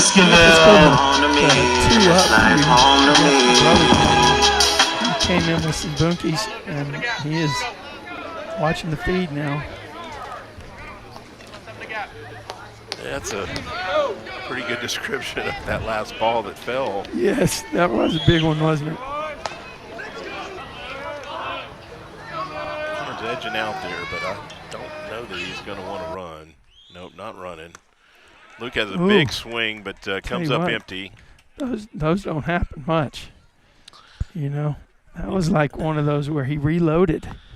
Yeah, he had his sights set on my truck out there in the right field parking lot. Or that yellow school bus.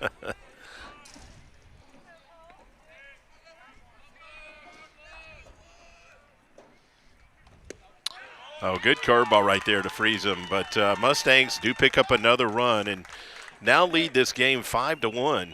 You're watching Mustang Baseball Live on Tradio. I get any.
Okay, the Raiders roll back to the top of the lineup here with Cooper Gonzalez at the plate. Santi had to work a lot more in that last inning. In the first 3 innings, he only threw 30 pitches, but he threw 29 pitches in that 4th inning. So what good curveball right there to pick up another strike. Took him about the same number of pitches to get 3 outs in that 4th as it did to get 9 outs in the first 3 innings. And still, he's only averaging 15 an inning. There's nothing wrong with that, Jeff. No, still overall an efficient number. Freezes him right there. Another 3-pitch strikeout. So Number 11, Cole Bush. that is Santi's 5th strikeout of the evening.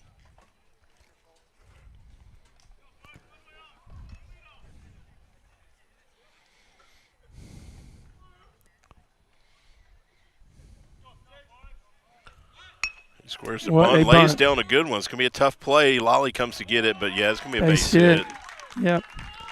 Yeah, just well done. Well done by that guy. When you got a guy on the left side that can run any and can get that ball down on the left side, unless that third baseman's really cheating in, it's going to be very tough to make that play. You know, we said this was going to be a tight series, Jeff. We're in the 4th, top of the 5th. It's a 4-run differential. I mean, there's nothing to well, you can't roll it in yet. We kind of had some sleepers last week, so, I mean, it doesn't seem like a tight ball game, but compared to where we were last week, this is much tighter. Or the last 2. Exactly. Last week we were already thinking 10-run rule. Yeah, they were talking to Coach about the about his special teams not being good at converting extra points. Right. The Mustangs had put up 13 in 3 straight games. That's a pretty good view right there for the pickoff play, wasn't it? Huh. Might have to keep that one. Yeah, unless you're the first base umpire and you miss the call. Yeah. Actually. That's a good pitch. Fastball gets him looking right there.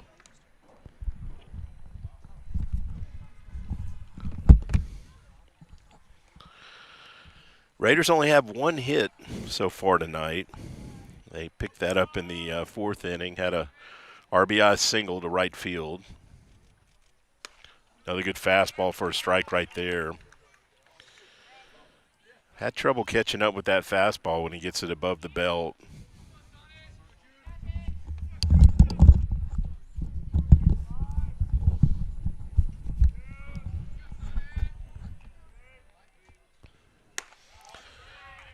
Went up again. Good idea, but hitter laid off of it.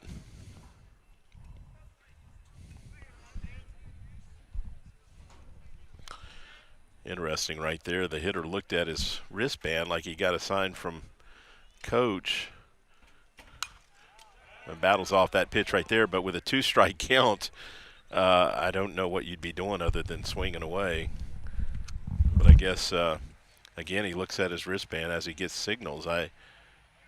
Unless you call a hit and run maybe here with a 2-2 count, I don't know what else you could be giving your hitter a sign for.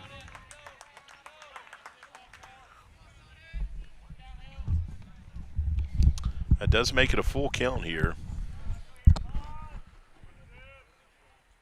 Santi has walked 4 hitters, 3 of those walks coming in that last inning that the Raiders picked up a run.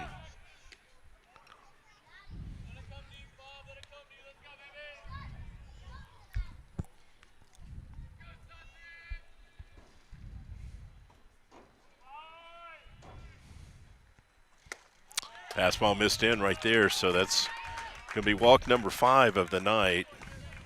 Yeah, Santi's might be getting a little tired here. I see the Mustang dugout stirring a little bit. Yeah, somebody does seem to be making their way towards that bullpen. I think that's Vinny Slappa moving in that direction. Who has been absolutely phenomenal this year as well. Part of this Mustangs pitching staff that has really seen some tremendous competition and done very well in the face of it. 20-3 on the season, Jeff. Not too bad. Considering the schedule we played, yeah, that's a little bit off, I think, last year's pace. But that 5-tool tournament that the Mustangs played in, 2 of those losses came in that tournament, and just elite competition, elite pitching. We saw the best pitcher, it seemed like, for every team we faced in that tournament. 3 of them were Division I commits. A couple of them will probably be drafted fairly high. They were all mid-90s fastball guys. I'm glad we faced that gauntlet. That was a great pitch. I'm glad we faced that gauntlet. It really helped the team understand what they have. I still remember late in the season last year, we went to Arlington Heights and played those 2 non-district games. Well, they were big-time commits, yeah. One of them was B.C. Carpenter's son. Yeah. 2 of those kids, were going to pitch in college, and they were both low 90s guys, and I think it helped our hitters going into the playoffs because that pitching we saw in those 2 games was as good, I think, as what we saw throughout the playoffs, if not better. So way ahead right here, 0-2. This is Humphreys, the catcher, at the plate.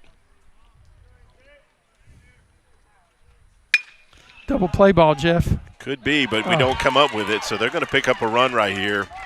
Zach's going to throw the plate, but nothing happening. So, yeah, Will couldn't come up with that ball. I think he got a bit of a funny hop, tried to backhand it, but we'll see how much of his Ted Lasso skills he can harness right here.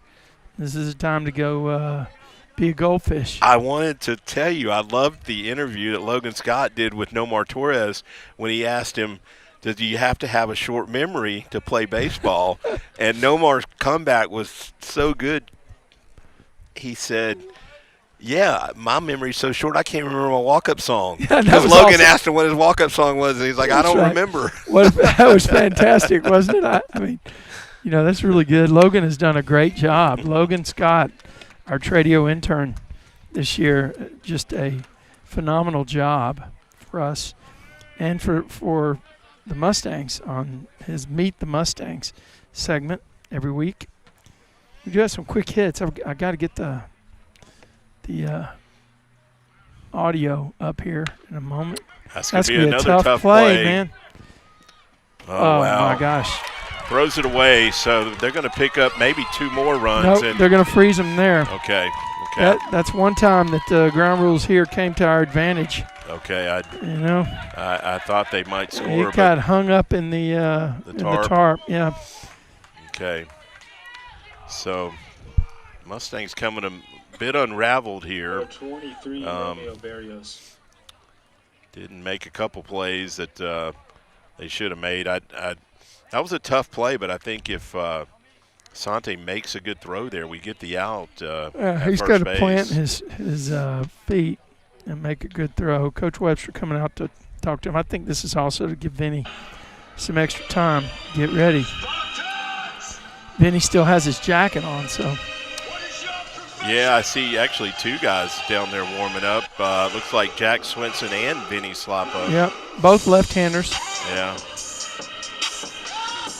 Both come in and give them a different look. Well, the next hitter up. No, okay. The next hitter is actually Barrios, but the center fielder Birchfield has their only hit of the night, and he is a left-hander. So we're going to stick with Santi right here. Going to play in on the corners, try and cut that run down at the plate. Going to play back in the middle.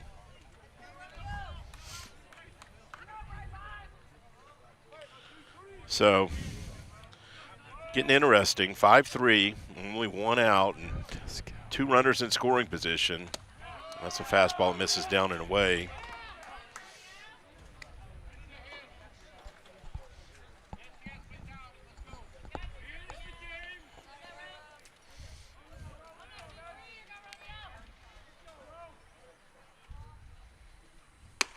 Fastball misses up.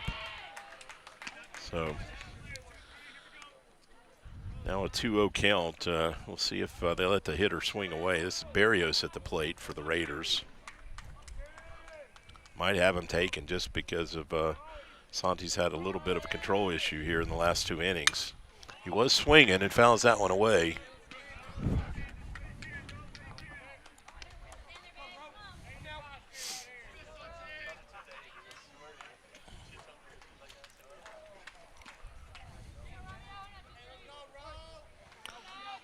So 2-1 count. Mustangs are playing pretty shallow in the outfield, so a ball in the air to the outfield. We got a chance to throw that batter out, and that's going to be a ground ball to Will Newton. They're going to pick up a run, but we're going to get an out. So 2 outs now, but we've now got a 5-4 ball game, and Raiders still hitting with a runner at third base. Number 2, James Birchfield. I mentioned earlier, Birchfield has their only hit of the night. He singled to right field in the 4th inning to plate a run for the Raiders. This is one of the guys on their lineup card that I think you would have outlined as a guy to pitch around. He's about 417 on the year with 24 RBIs based on my research. Wow.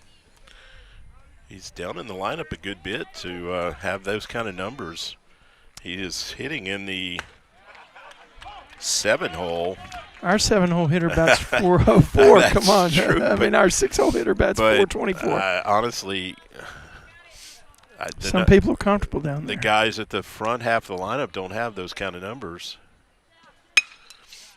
Boy, hit that one hard, but foul. I mean, I like his approach. I didn't get you that Zyrtec. I need to get you that Zyrtec. Well, a little bit of excitement through the fans on both sides here now. We've got a ball game here. Yeah. I don't agree with the board. I think they have more than one hit. Some of those infield things only were have one hit. No, those infield plays were hits, weren't they? I don't know which one you're thinking of, but I only feel Well, he like had a bunt. There was a bunt to Lolly that he didn't even throw. You're right. I'll give him a hit on that. So there should have 2 hits. Yeah. But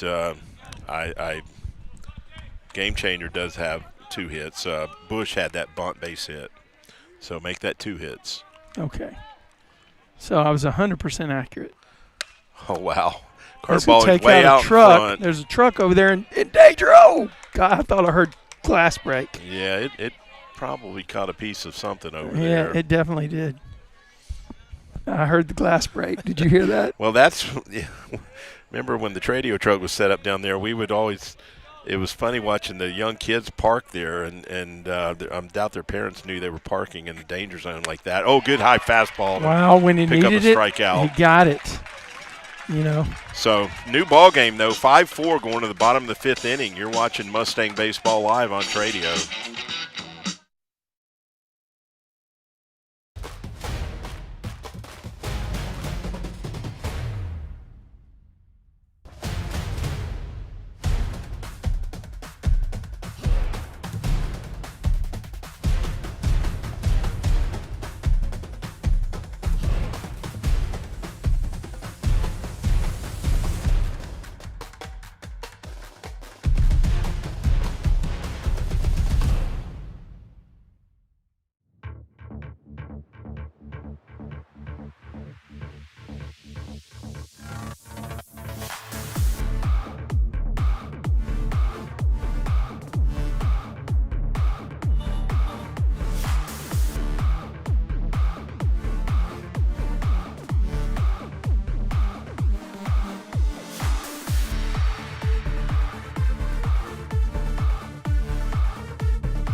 How about it, Jeff? You know how to get that thing open? I got it. You got to have a PhD to get it open. Yeah, they make it tough. It's a good pitch right there.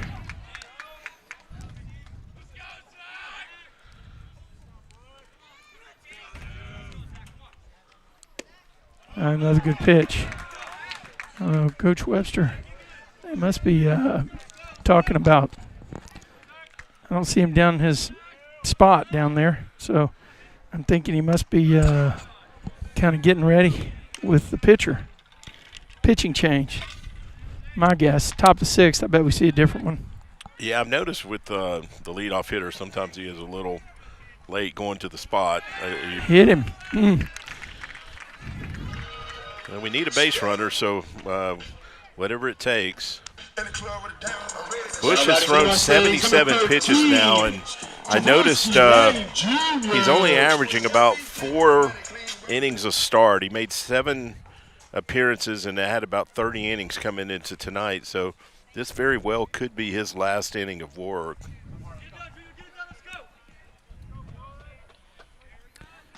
All right. This guy's got some tremendous stats. We need to go ahead and put him up there again. Well, he's letting it fly for sure. I think he believes it's going to be his last inning too, Jeff. I don't think Zach Goldstein would be running with one of the leading RBI guys on the Mustangs at the plate, would he? He doesn't have much of a lead. Jaworski had a single to left field in his last at bat.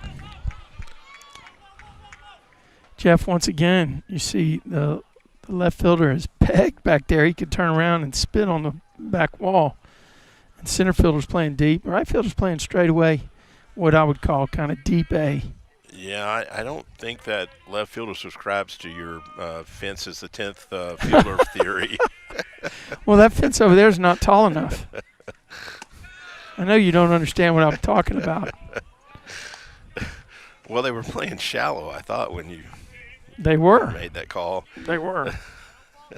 It's kind of the same thing they do at the Red Sox. Go watch them. Those guys on the left play real shallow. Well, that wall's only about 305, so, I mean, you okay, look, I've got all the icons are messed up. So good start here to the bottom of the 5th inning. Nobody out, 2 runners on. Mustangs, their big dog from last year and this year. He's been the number 4-hole hitter for the last 2 years, hasn't he? Lolly? Lolly has. He's used to picking up RBIs in this spot, and Mustangs definitely could use some insurance runs right here. And he's going to stick with Bush right here. Bush is now at 81 pitches. Keep that energy going, Mustang Nation. Now batting, number 11. Don't see any activity in the Raiders bullpen, so unless they bring someone in from the field to pitch, my guess is this is Bush's inning to finish.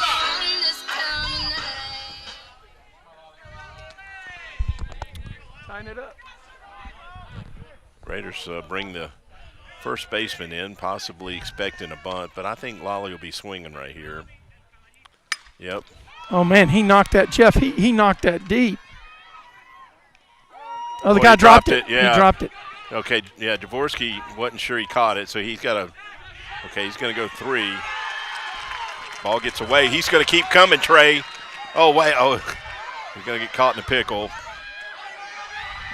Okay. Mustangs on the board. We do get Lolly to third base. For a second, it looked like there was nobody covering the plate because the catcher had to go up the line to retrieve that ball. But I believe it was the pitcher that came in and filled in at the plate that forced Jaworski to put on the brakes. But Mustangs do pick up a run and still have Lolly at third base and only 1 out. Raiders are going to play everybody in on the grass, and mentioned it before, I don't think I'd rather have anyone at the plate right now other than Gianni. He just makes a lot of contact in these spots, and there it is. Look at that. That's going to drive in a run, and he's going to get a base hit also. So 2-hit night for Gianni. Good job staying back on that curveball right there, driving it up the middle. Number 7, Connor Ray. So nice response from the Mustangs here. Raiders put up 3 in the top of the 5th, and the Mustangs have come back and picked up 2 runs. You're right about the Courtesy runner the for bubbles. Mustangs, number 4, Cash Kircher. It's a new development here at the Corral this year. We brought out the bubble effect.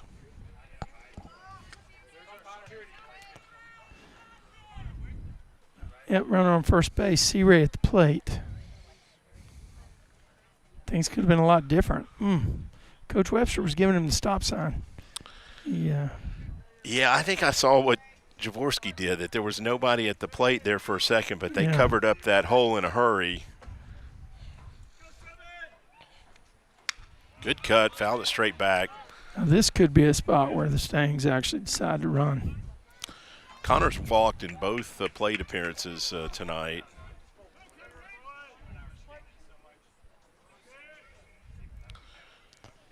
Let's see what we got here. Yeah, they did throw out, I believe they threw out Kircher earlier on a stolen base attempt. Oh, they did? Well, he's not going to do it again. Well, if he's going to steal a base, he better get a more aggressive lead. He's not running. Yeah, the best lead I've ever seen for Mustangs was Sammy Kelly. I mean, Sammy would have 2 feet beyond that cut out there, just daring him to throw back and try to pick him off. It was absolutely phenomenal, and as a result, he had a lot of bases stolen. Yeah, you don't see that often. Mr. Bush needs to go home and mark that on his diary. Yeah, good curveball right there that Connor swings through. So Number 12, Nomar Torres. Can bring Torres to the plate. 2 outs now. Torres does have a single earlier. He's 1 for 1 on the night.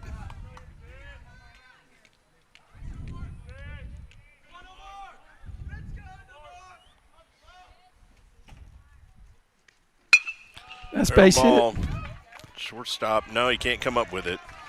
I'd give him a hit on that. Yeah, I'll give that a hit. He had to basically go to a knee to try and flag it down and didn't get to it. Now batting, number 32, Santiago Montes.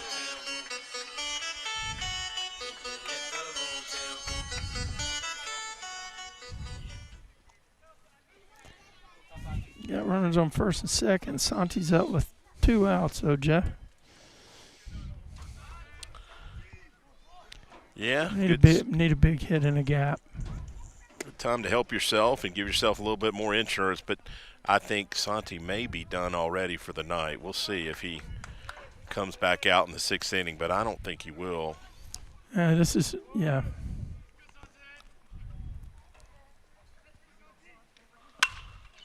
Ground ball to second base. He's going to make the Nice play right there. But Mustangs do respond with 2 runs and stretch that lead back to 3. It's a 7-4 ball game going to the top of the 6th inning, and we do have Jack Swinson coming to the mound. You're watching Mustang Baseball live on Tradio.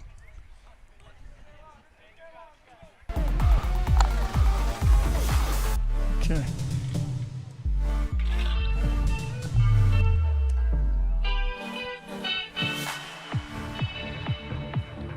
On the mound for the Mustangs, number 6.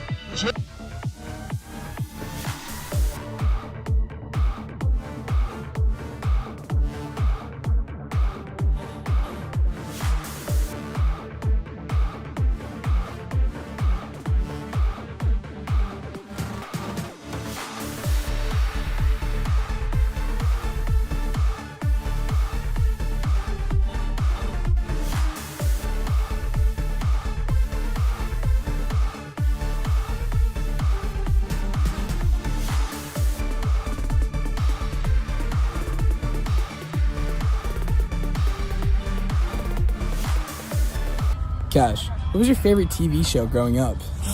That's tough. I think it's got to be Full House. You know, watching that show with my parents was those are some of my core memories, and that's a great show. Can you play an instrument? I can play the drums. All right. Winter or summer? Got to be summer. I'm a summer guy. All right. What's your biggest fear? Biggest fear? Roller coasters. What's your favorite school subject? Probably baseball. What's your favorite food? Steak all day. Favorite MLB stadium? I think the new Ranger Stadium's sick. You know, all the amenities. You got Texas Live. It's a cool place. All right. And what was the first jersey you ever owned? It was a Jonathan Lucroy Team USA jersey. Ooh, that's a good one. Yeah. All right, Cash, thanks for your time, man. Yes, sir. Thank you. Cash, what was your favorite TV show growing up? That's tough. I think it's got to be Full House. You know, watching that show with my parents was just, those are some of my core memories, and that's a great show.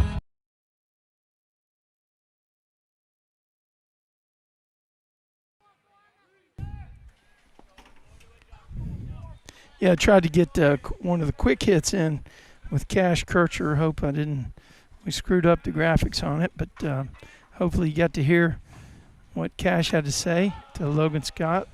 Got a new pitcher on the mound, Jeff. Yeah, Jack Swinson, and Jack's has made 7 appearances coming into tonight. What's his jersey number, Jeff? He is number 6. Well, we introduced a new jersey type here. Let me see if I can go ahead and get it up on the screen for him. There we go. Jack Swinson, 13 innings pitched, 16 Ks. Yeah, junior left-hander. 1.65 whip is what my data has. Giving up some runs, but. Yeah, he pitched a couple of those tournaments early in the season, and some of the ERA numbers reflect an outing or two that was less than what he would have liked. Between he and Slappa are reminiscent of. I mean, they remind me of each other. You know, kind of lanky lefties that come out and sling the ball with a lot of sharp break on it when they find their slot. Yeah, so he's going to start Acosta off with a base on balls right there. So this is kind of what derailed the Mustangs in the last inning.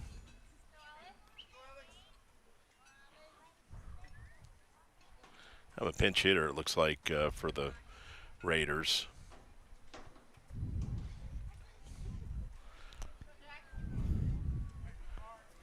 I don't think we're going to see a lot of stolen bases here with a 3-run deficit. No, I think not with Gianni Corral behind the plate. 3-run lead. They don't want to give up outs on the bases. I think the board's got the hits correct now. 2 for Denton Ryan off of Santi. Yeah, that is correct. Another solid outing for Santi. Wind's picked up a little bit, Jeff. Flag's moving. Yeah. But to me, it feels like it's blowing in, but that flag looks like it's blowing out. Yeah, an early Is that just a optical illusion? No, the flag is blowing out. That's why I felt like someone was going to leave the yard tonight, but no one's really gotten anything up in the air with any authority. Early mound visit here from Coach Webster. That's 5 straight balls from Swinson, and that's certainly not what you want to see from your reliever who comes in the game. And back to Santi. I mean, that's the one thing that derailed Santi tonight was the walks. Santi only gave up 2 hits, but walked 5 batters. And that's what got him in trouble, Jeff. Allowed the Raiders to put 4 runs on the board. We've had that discussion before. I had a coach in high school, and I didn't pitch, but I paid attention to what they talked about. He always said, take the number of walks, and that's the number of runs you give up to the other team. It's funny. Since you've said that, it seems to be very accurate. I'd never heard that until you said it, but it's amazing how accurate that has been. Well, he was a pitcher in college. His name was Jim King. Coach King, there were several people that didn't get along with him, but I was not one of those. I thought he was a good man and a solid coach. That's one of those things where if the team, everybody doesn't gel behind the coach, it's very difficult to win. And we had a few folks that sounds like you had some chemistry issues. We did, Jeff. I didn't know that was allowed in the 80s. Coach was always right. Well, that's the way I viewed it. But there are a lot of guys that didn't play football. No, Coach King was a football coach, too. And, you know, I just got to tell you, in the 80s, coaches yelling at players, that happened all the time, right? and making them run and making them do wheelbarrows. The pitchers that they gave up, they gave up a wild pitch or a balk. They had to take this. We had this dirt in the right field, and they had to do wheelbarrows, fill it full of dirt, take it to the mound. That was their deal. It was funny. It was a dirt infield. It was crazy. 2-2 count right here. Jack's got a fastball for a strike right there to even the count and Look get some at swinging. that. So nice bounce back right there. That's a great job. Man, you know, he just needed to get his adrenaline under control. Coach Webster's good at that, man. Walks out on the hill. I've paid. Hey, do you know? I've seen some of these guys in the pros, and these guys that who was Bobby Cox's pitching coach when Maddox was there. Oh, I can see the guy. Yes, I can see him, mustache and dugout, a shorter guy. But talked about how what he would do, he'd go out and put his hand here, but he would move his thumb down where he could feel the heart of the player, so that how fast it was beating, so to understand where he was on the adrenaline curve. And I thought that was pretty interesting stuff. Yeah, it makes sense. I took it right off the split view, and we had the view we were looking for. But we go back to that split view. That's a new thing tonight. If you like it, make sure you leave us a comment in the chat.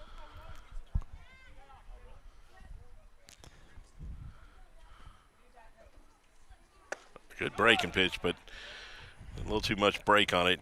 Missed the plate inside. Did you pitch in high school? Not much. My fastball topped out at about 80, so I was not doing much pitching in the high school level. Oh yeah, at least you knew where the ball was going to go, though.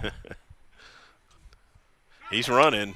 Fouls it That's back. hit and run. Yeah, probably. That ball was in the mitt, and the guy swung at it. He was going to have to do some wheelbarrows if he didn't get the bat on the ball. Wheelbarrows. That's funny, huh? Isn't that funny? It is funny. I agree. You could say it's funny. I like it.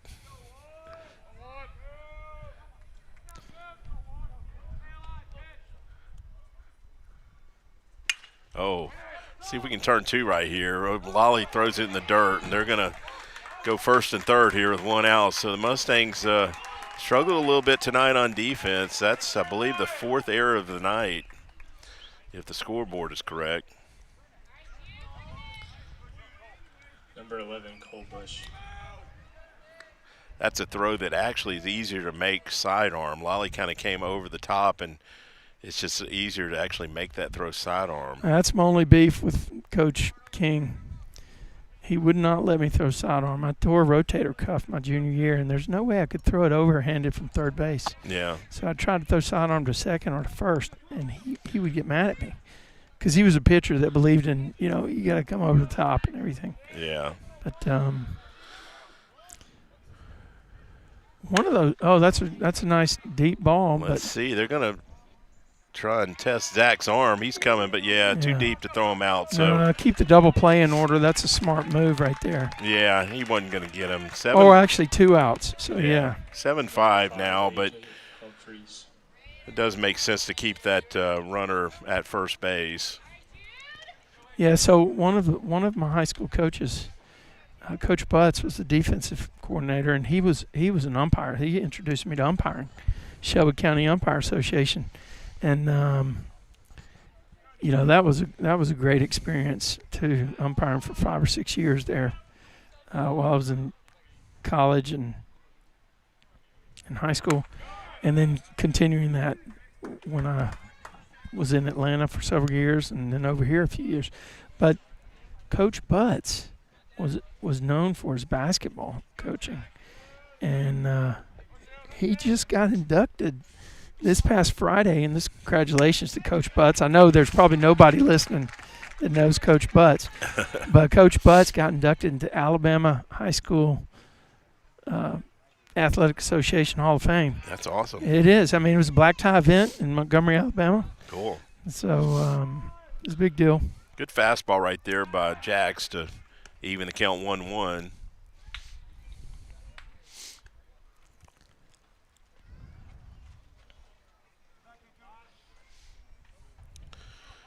Two outs. Mustangs just need to get the hitter right here.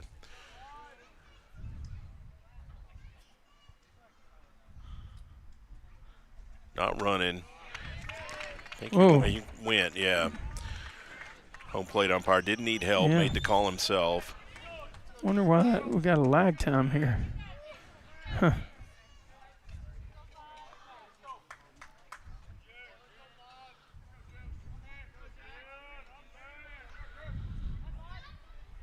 Like a high fastball is what he wants, but he gets it inside. It didn't matter. He swings through it. So Raiders do pick up a run and tighten it up a bit. It's a 7-5 ball game going to the bottom of the 6th inning. You're watching Mustang Baseball live on Tradio.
All right, let me take this down, Jeff. Okay, should be good. Back to you. Okay, still Cole Bush on the mound for the Raiders. He has thrown 88 pitches, so they're stretching him out tonight. Let me get the runner icons set up. Coach Washburn making an appearance on his Happy birthday. Coach. Yes, sir. Another tardy entrance to the coaching box. What is it? Are these guys over there eating Pop-Tarts between innings? That's a good pitch. Is Connor Godet? Is that right? Connor Godet, yes. Connor is 0 for 1 on the night. He got hit by a pitch earlier. He didn't just get hit. He got hammered in the helmet. Right off the helmet. That's why you wear it. Yeah, we're getting a little lag time here on our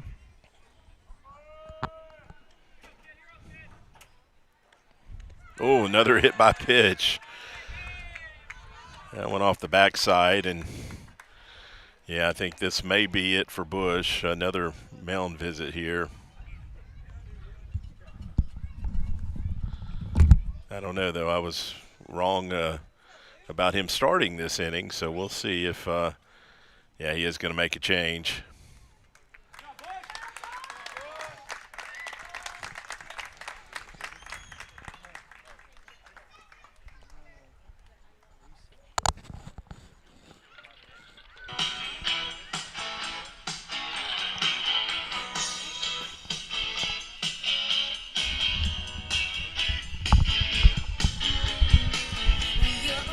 Another right-hander coming in to pitch for the Raiders. I don't have a roster, but number 14. All right, let me see if I can get another one on these Meet the Mustangs.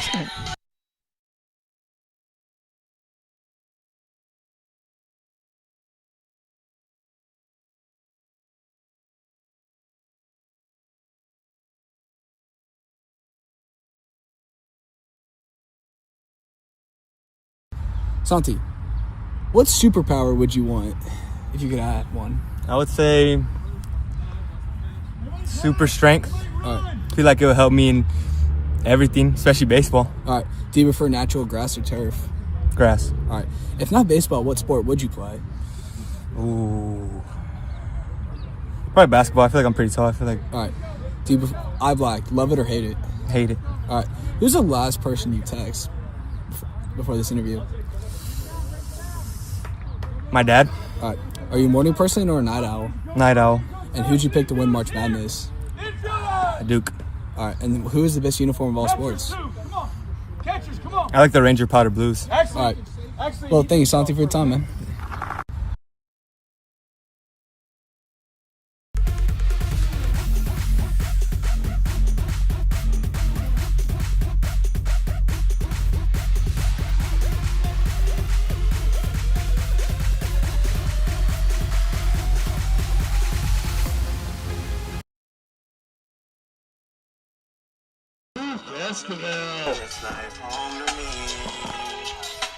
This Acosta pitching for the Raiders now. He was in the DH spot. Just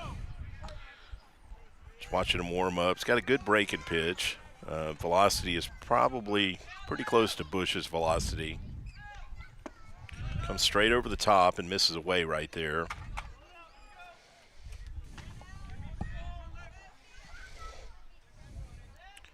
Would be nice to pick up another insurance run or two. Connor Godet doesn't have much of a lead at first base. Not running. Luke takes that one for a strike.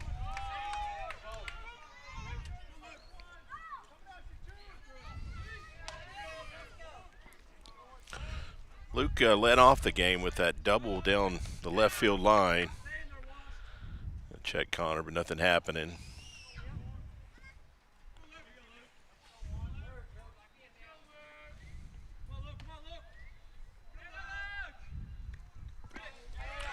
Gets away, and he's going to get to second. So going to move that runner into scoring position, and nobody out.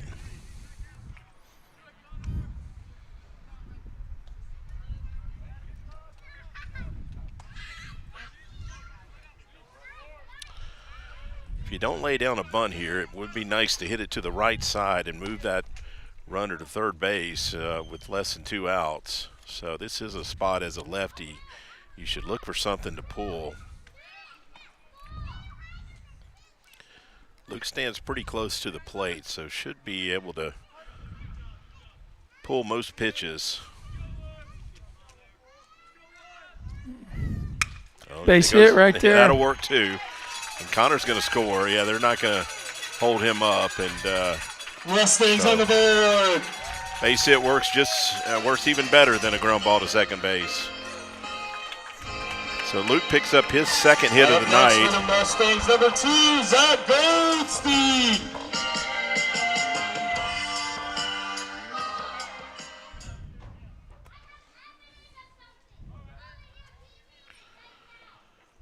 Mustangs stretch that lead back out to 3 runs, and still nobody out and looking to add to that.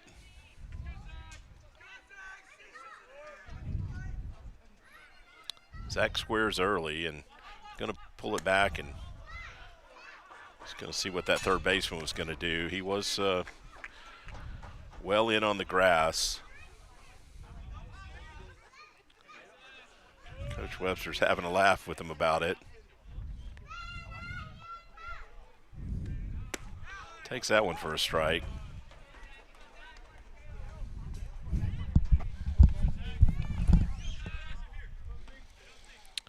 Big hole on that right side. We've seen Zach pull that ball that way, so Luke kind of deked like he might take off early there, but I think he was just trying to distract the pitcher and definitely did a good job of that. Another strike looking right there.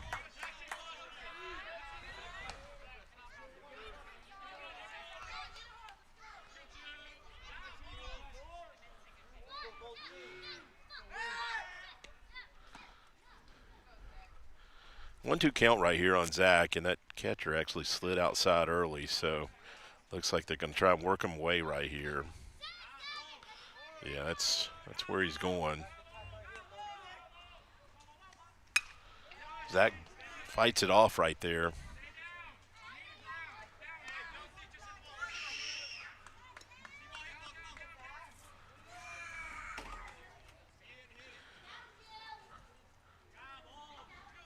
We saw Zach pick up a hit to left field last Friday night, and might be the approach to look at here if they keep going away. Oh, curveball misses in. Throw behind Luke and don't get him.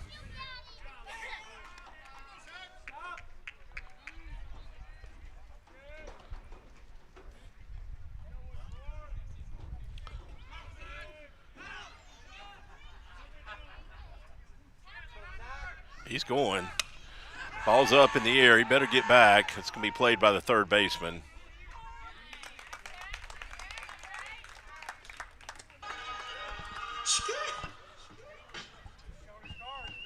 Up next for the Mustangs, number 13, Jaworski Lane Jr.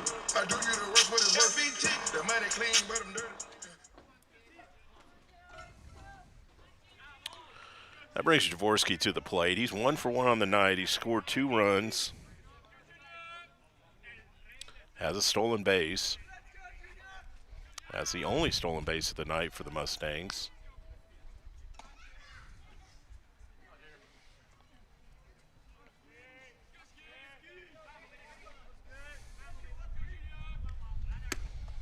Breaking pitch misses up right there.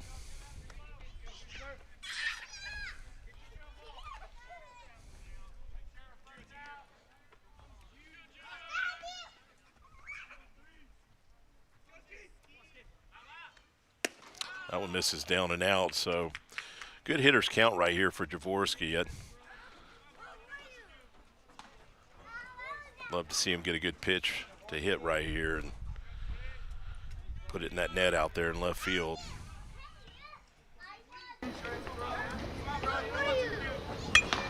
That's a base hit to right field, so that's a 2-hit night for Jaworski.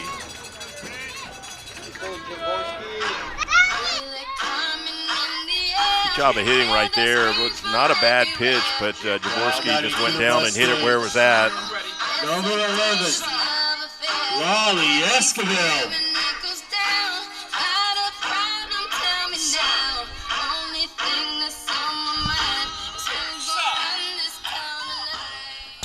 Brings Lolly to the plate. Lolly's 2 for 3 on the night. He's also scored 2 runs and driven 1 in.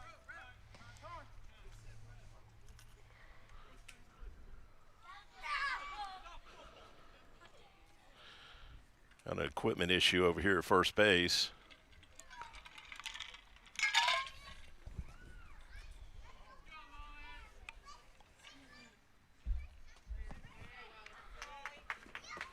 So runners now at first and second for the Mustangs. Only 1 out. Mustangs on an 8-5 lead, looking to add to that. That's pretty well hit. Right fielder's going back, but he's not going to get it. 1 hops the right field wall.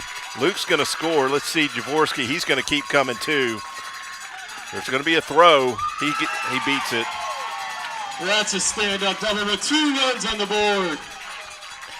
Had to figure Jaworski was coming because he was only about 20 feet behind Luke. Now batting for the Mustangs, number 24, Gianni Corral. So good job by the Mustangs here, stretching this lead out in the bottom of the 6th inning. 10-5 now. Lolly went to second base and hands off some batting gloves.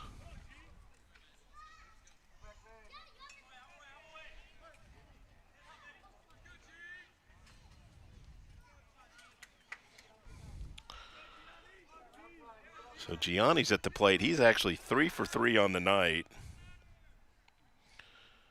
That was Lolly's 3rd hit of the night. As a team, Mustangs now up to 10 hits on the night.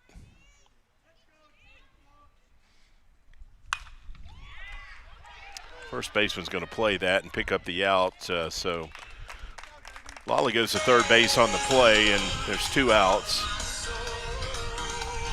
And you, Loud Mustang Nation. Now batting, number 7, Connor Ray.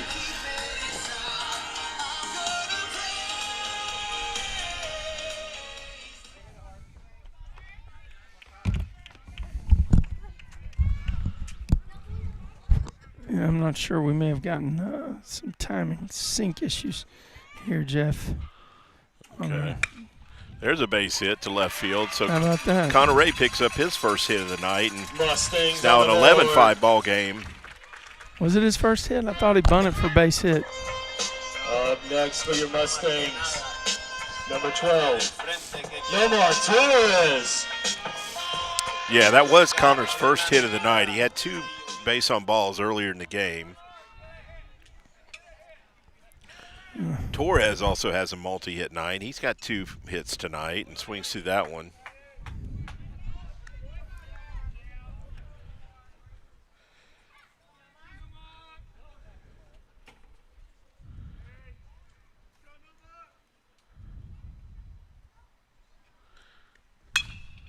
Fouls that one down the right side.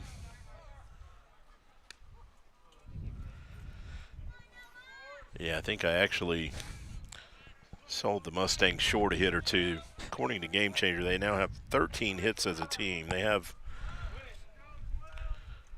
4 guys with multi-hit nights. Oh, the ball in the air, Trey. That's going to fall in the visitor's bleacher. Boom. Not quite. Great catch right there by that man on the top row. Our camera guy got it. Unbelievable. 0-2 count right here on Torres.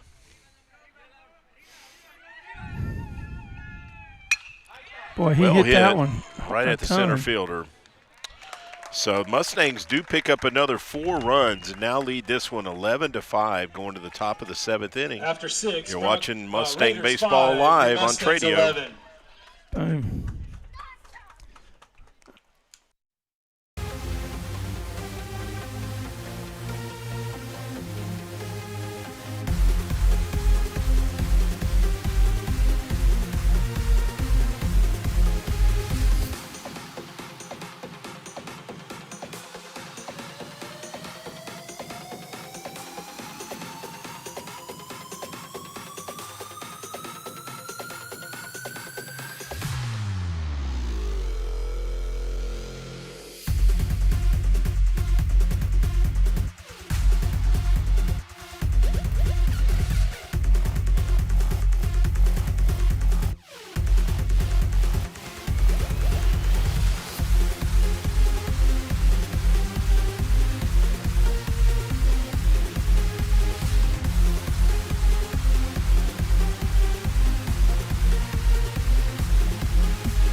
Okay, the Mustangs are going to look to Jack Swinson to finish this game off and have spotted him a 6-run lead here in the 7th inning.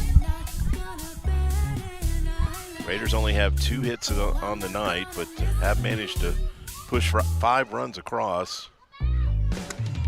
Yeah, we actually had to stop a camera and add it back in. Somehow our connection had gotten out of sync.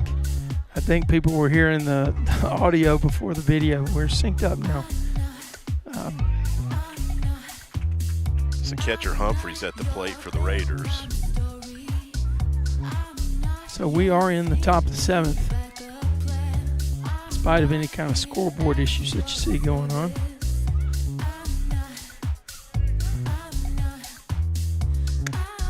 Yeah, Gianni's got 3 hits. 3 RBIs.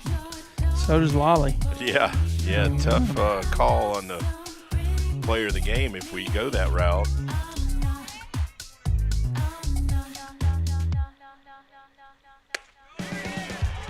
Got him looking I think right you got there. to go with Gianni. I like that. Gianni, you talk about undervalued or Underrated. and Underappreciated I by think, everybody except the guys that know him. You know, next year when Gianni's no longer here, I think we'll realize how good we've had it the last 4 years with him behind the plate. It's unreal. The guys continues to amaze. And we didn't get to play one of these highlight clips. No, I think we did. Where he comes out 30 feet from behind the plate, makes the play like he's an infielder, scoops it up and wings it down the first base. Yeah, that was an incredible play. I saw the replay of it, but I also got to see it live. And had the same reaction both times. Yeah. Like, how does that guy make that play? Yeah, you just don't see guys come from behind the plate that far out into the field to make that play. So 3-0 count. Don't want to put anyone on base, but that's what we're going to do. I think Gianni's got to be our player of the game. What do you think about hustling out there at the end and trying to get an interview with him? Make sure our volume's up. Volume is up. Should be up. Wow, we got people saying it's not up. Should be good, man. Okay. These meters are bouncing. I've had some technical demons under here tonight, though, so I'm not willing to say that there's not an issue. I think I actually put this M4 MacBook to the test on a few things.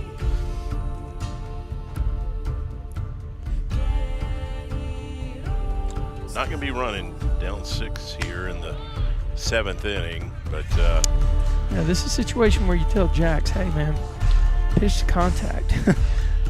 yeah, that's 6 straight balls, and just Mustangs pitchers as a whole have had a little trouble at times just finding the strike zone.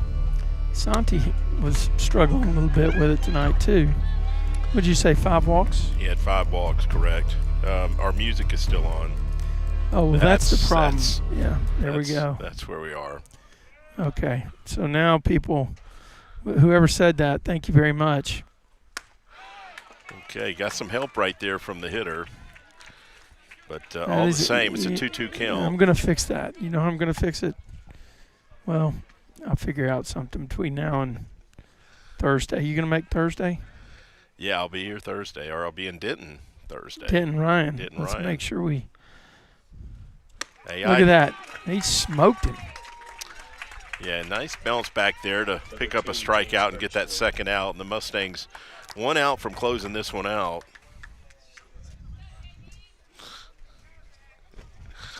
Are you going to be able to do the interview? Yeah. Okay. All right.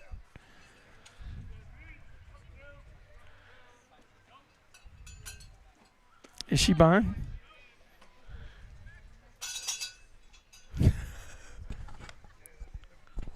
Go ahead. May as well yell. Amy.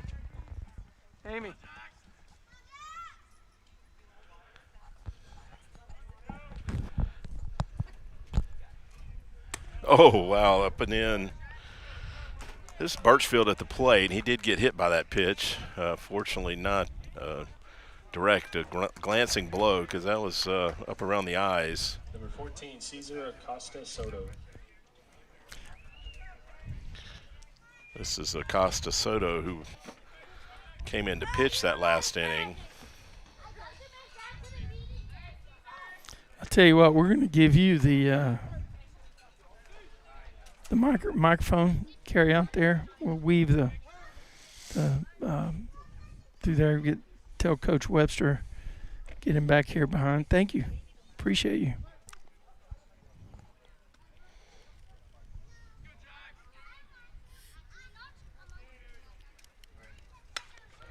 Tell me you don't love this Mustang turf. I mean, that's not artificial, but look at it. It looks it's artificial. It's so perfect. Yeah, and Trey, it was like this in February. That was what was ridiculous. Granted, we didn't have a super cold winter, but I don't know how you keep it that green in February. Especially with all the snow and everything that happened. The golf courses can't seem to do it. Look at the infield, though, the circles and everything. It's fantastic. Yeah. This is a purist ballpark. I mean, I got to tell you, I like the wooden fence that was out there. It was painted green. I liked it. I mean, this fence is okay. How many times did it have to be patched, though? I know. I know. I mean, I spent a few Saturdays up here. I had a part in a few of those. Yeah. You know, somebody somewhere still has my drill. Everybody, BYOT, bring your own tools. Right? Now, how much have you really missed that drill, though, since Not then? much. Not much. Now, you did build that platform, though, for the Tradio truck. So you figured something out to make that happen. I did. You know, when we stood on top of that. Right. But also, those things, those little elevated, I don't know what you call them, kind of bleacher type aluminum. Oh, that's right. I was thinking it was a wood platform. No, those are aluminum, but then I put wood on top of it. I put a piece of plywood on top of it. So. But those things on the bottom that I bought, they've come in handy because they allowed us to pull the Tradio truck out there in several places and get that center field shot. In fact, I was going to try to use those in left field just to the right of the net out there tonight to put a fixed camera up. But decided otherwise? Yeah, I did. Okay. I had two camera guys showing up. 3-1 count. Good pitch right there to make it a full count and 2 outs. So the Mustangs 1 strike away from closing this one out. Hey, we'd like to thank our home plate camera sponsor, Action Logistics, for all they do for us, and especially bringing us the second camera on Mustang Baseball Live. Oh. Going to have to throw him out at first, and you need a pick. He gets it out of Torres, so unbelievable. Nice Jeff, pick up you over head there that to way. finish it. That's a ball game. All right. Raiders 5. Let's see if we can't put the final mark up right here for the Mustangs. And hang right here with us. 30. Safe travels home. He's going to be your camera.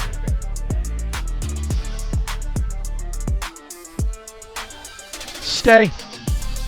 Interview.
So did Gianni, right?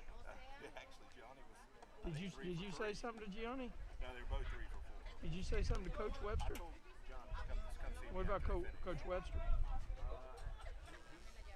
He saw? Okay. All right, go ahead and put your camera on this guy. It's a Rubik's Cube. Let us know when you want free for dinner or something. Make sure it clicks. Yep, it did.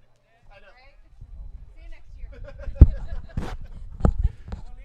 All right, we're waiting here for Gianni, who's yep, right. Try to. How much do you need, Jeff? All right.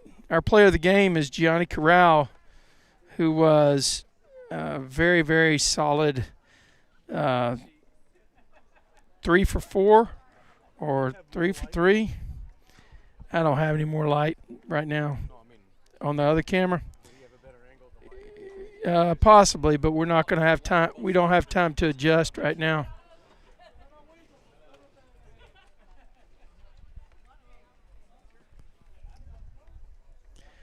Well, hopefully.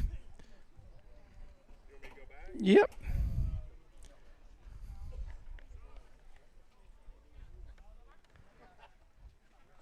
That's good. Oh, yeah, thanks. Let's see what you got there. The whole thing. You just set it down right there. It'd be fine. Thank you. So the Mustangs do the deal tonight.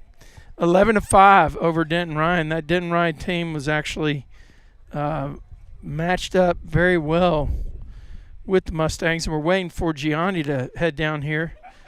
I don't think we did the right communication path, but we'll give it a few more minutes. Hopefully he can make it down here, and Jeff can ask him a few words about his great night tonight, about this Mustang team. The winning pitcher would be Santi, and I don't know if Jax, I guess Jax would actually qualify because over 2 innings he would have faced a potential tying run, so he probably qualifies for a save in that situation. Mustangs struggled a little bit tonight, either 3 or 4 errors defensively, but offensively, once they got it going, it was a juggernaut.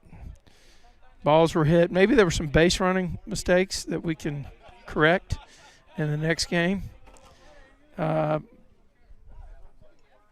overall, these guys did a really good job.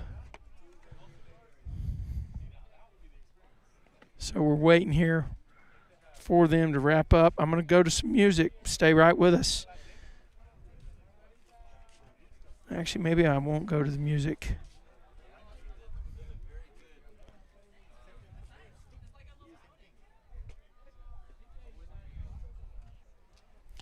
Do a sound check, Jeff.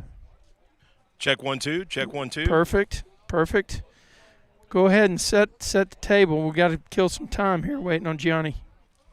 Okay, we're waiting on Gianni Corral, tonight's Tradio player of the game. Coach Webster's having a word with the team, and probably not the cleanest effort the Mustangs have had this year, but all the same, another W for the Mustangs, and that takes them to 7-0 in the district.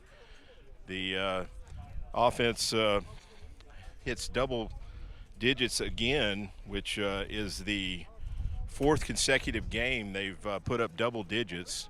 Didn't get to that 13 number that they had rattled off the last 3 games, but did have 11 runs on 13 hits tonight, and we're going to be talking to Gianni Corral, who had 3 of those hits for the Mustangs tonight.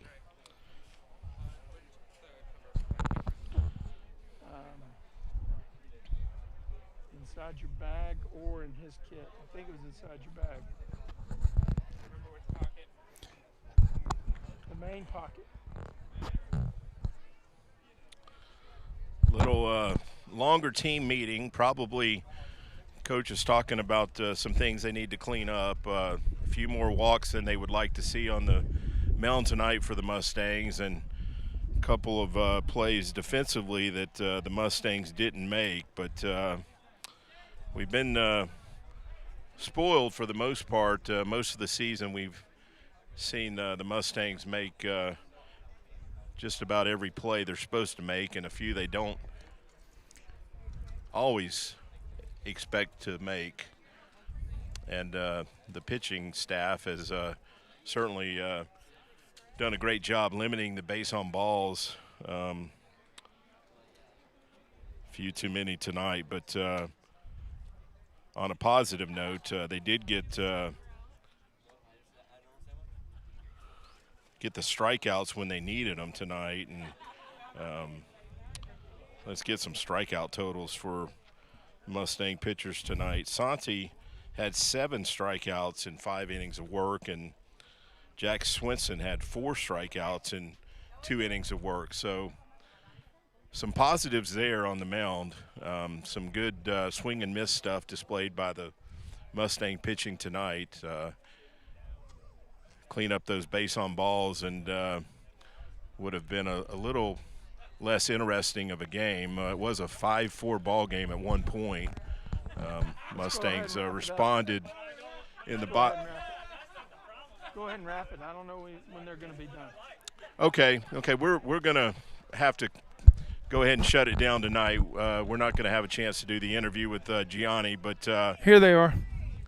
Okay, and actually we here he is. Stay with us right here for a minute, and we'll get a word from Gianni.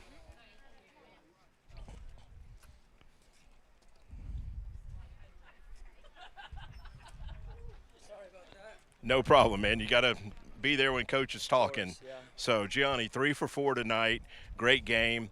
Looking back to the 2 prior games, you also had 2 hits in both district games last week. Tell me how you're feeling at the plate. You've obviously heated up. Really good. I think it's just a matter of adjustment in this game, you know. A lot of adjustments made on my own with my guys over at TPA. Shout out to them. But, I mean, it's a lot of encouragement and pickup from the team as well that I'm getting. I love seeing you at the plate when we have a guy at third base in less than 2 outs because you're such a good contact guy. Tell me what you're thinking in that spot. Well, a lot of the times that I've been getting on with guys at third, I think it's been a lot of situations with less than 2 outs. So I think put a ball in the outfield and see where we can get in. You know? Yeah, you've done a great job of that. Last question I want to ask you is, we always have a courtesy runner for you, but we know you run the bases well. But that's one of the things about high school is we try and speed up play with a courtesy runner. Do you miss running the bases at times? So much. Now that when I run, even just to beat out of ground ball, I feel super slow and sluggish. But, yeah, I do miss running the bases a lot. Okay. Well, thanks, Gianni, for your time. And our Tradio player of the game, Gianni Corral, signing off for Mustang Baseball Live on Tradio. This is Jeff Knipper. Have a good night.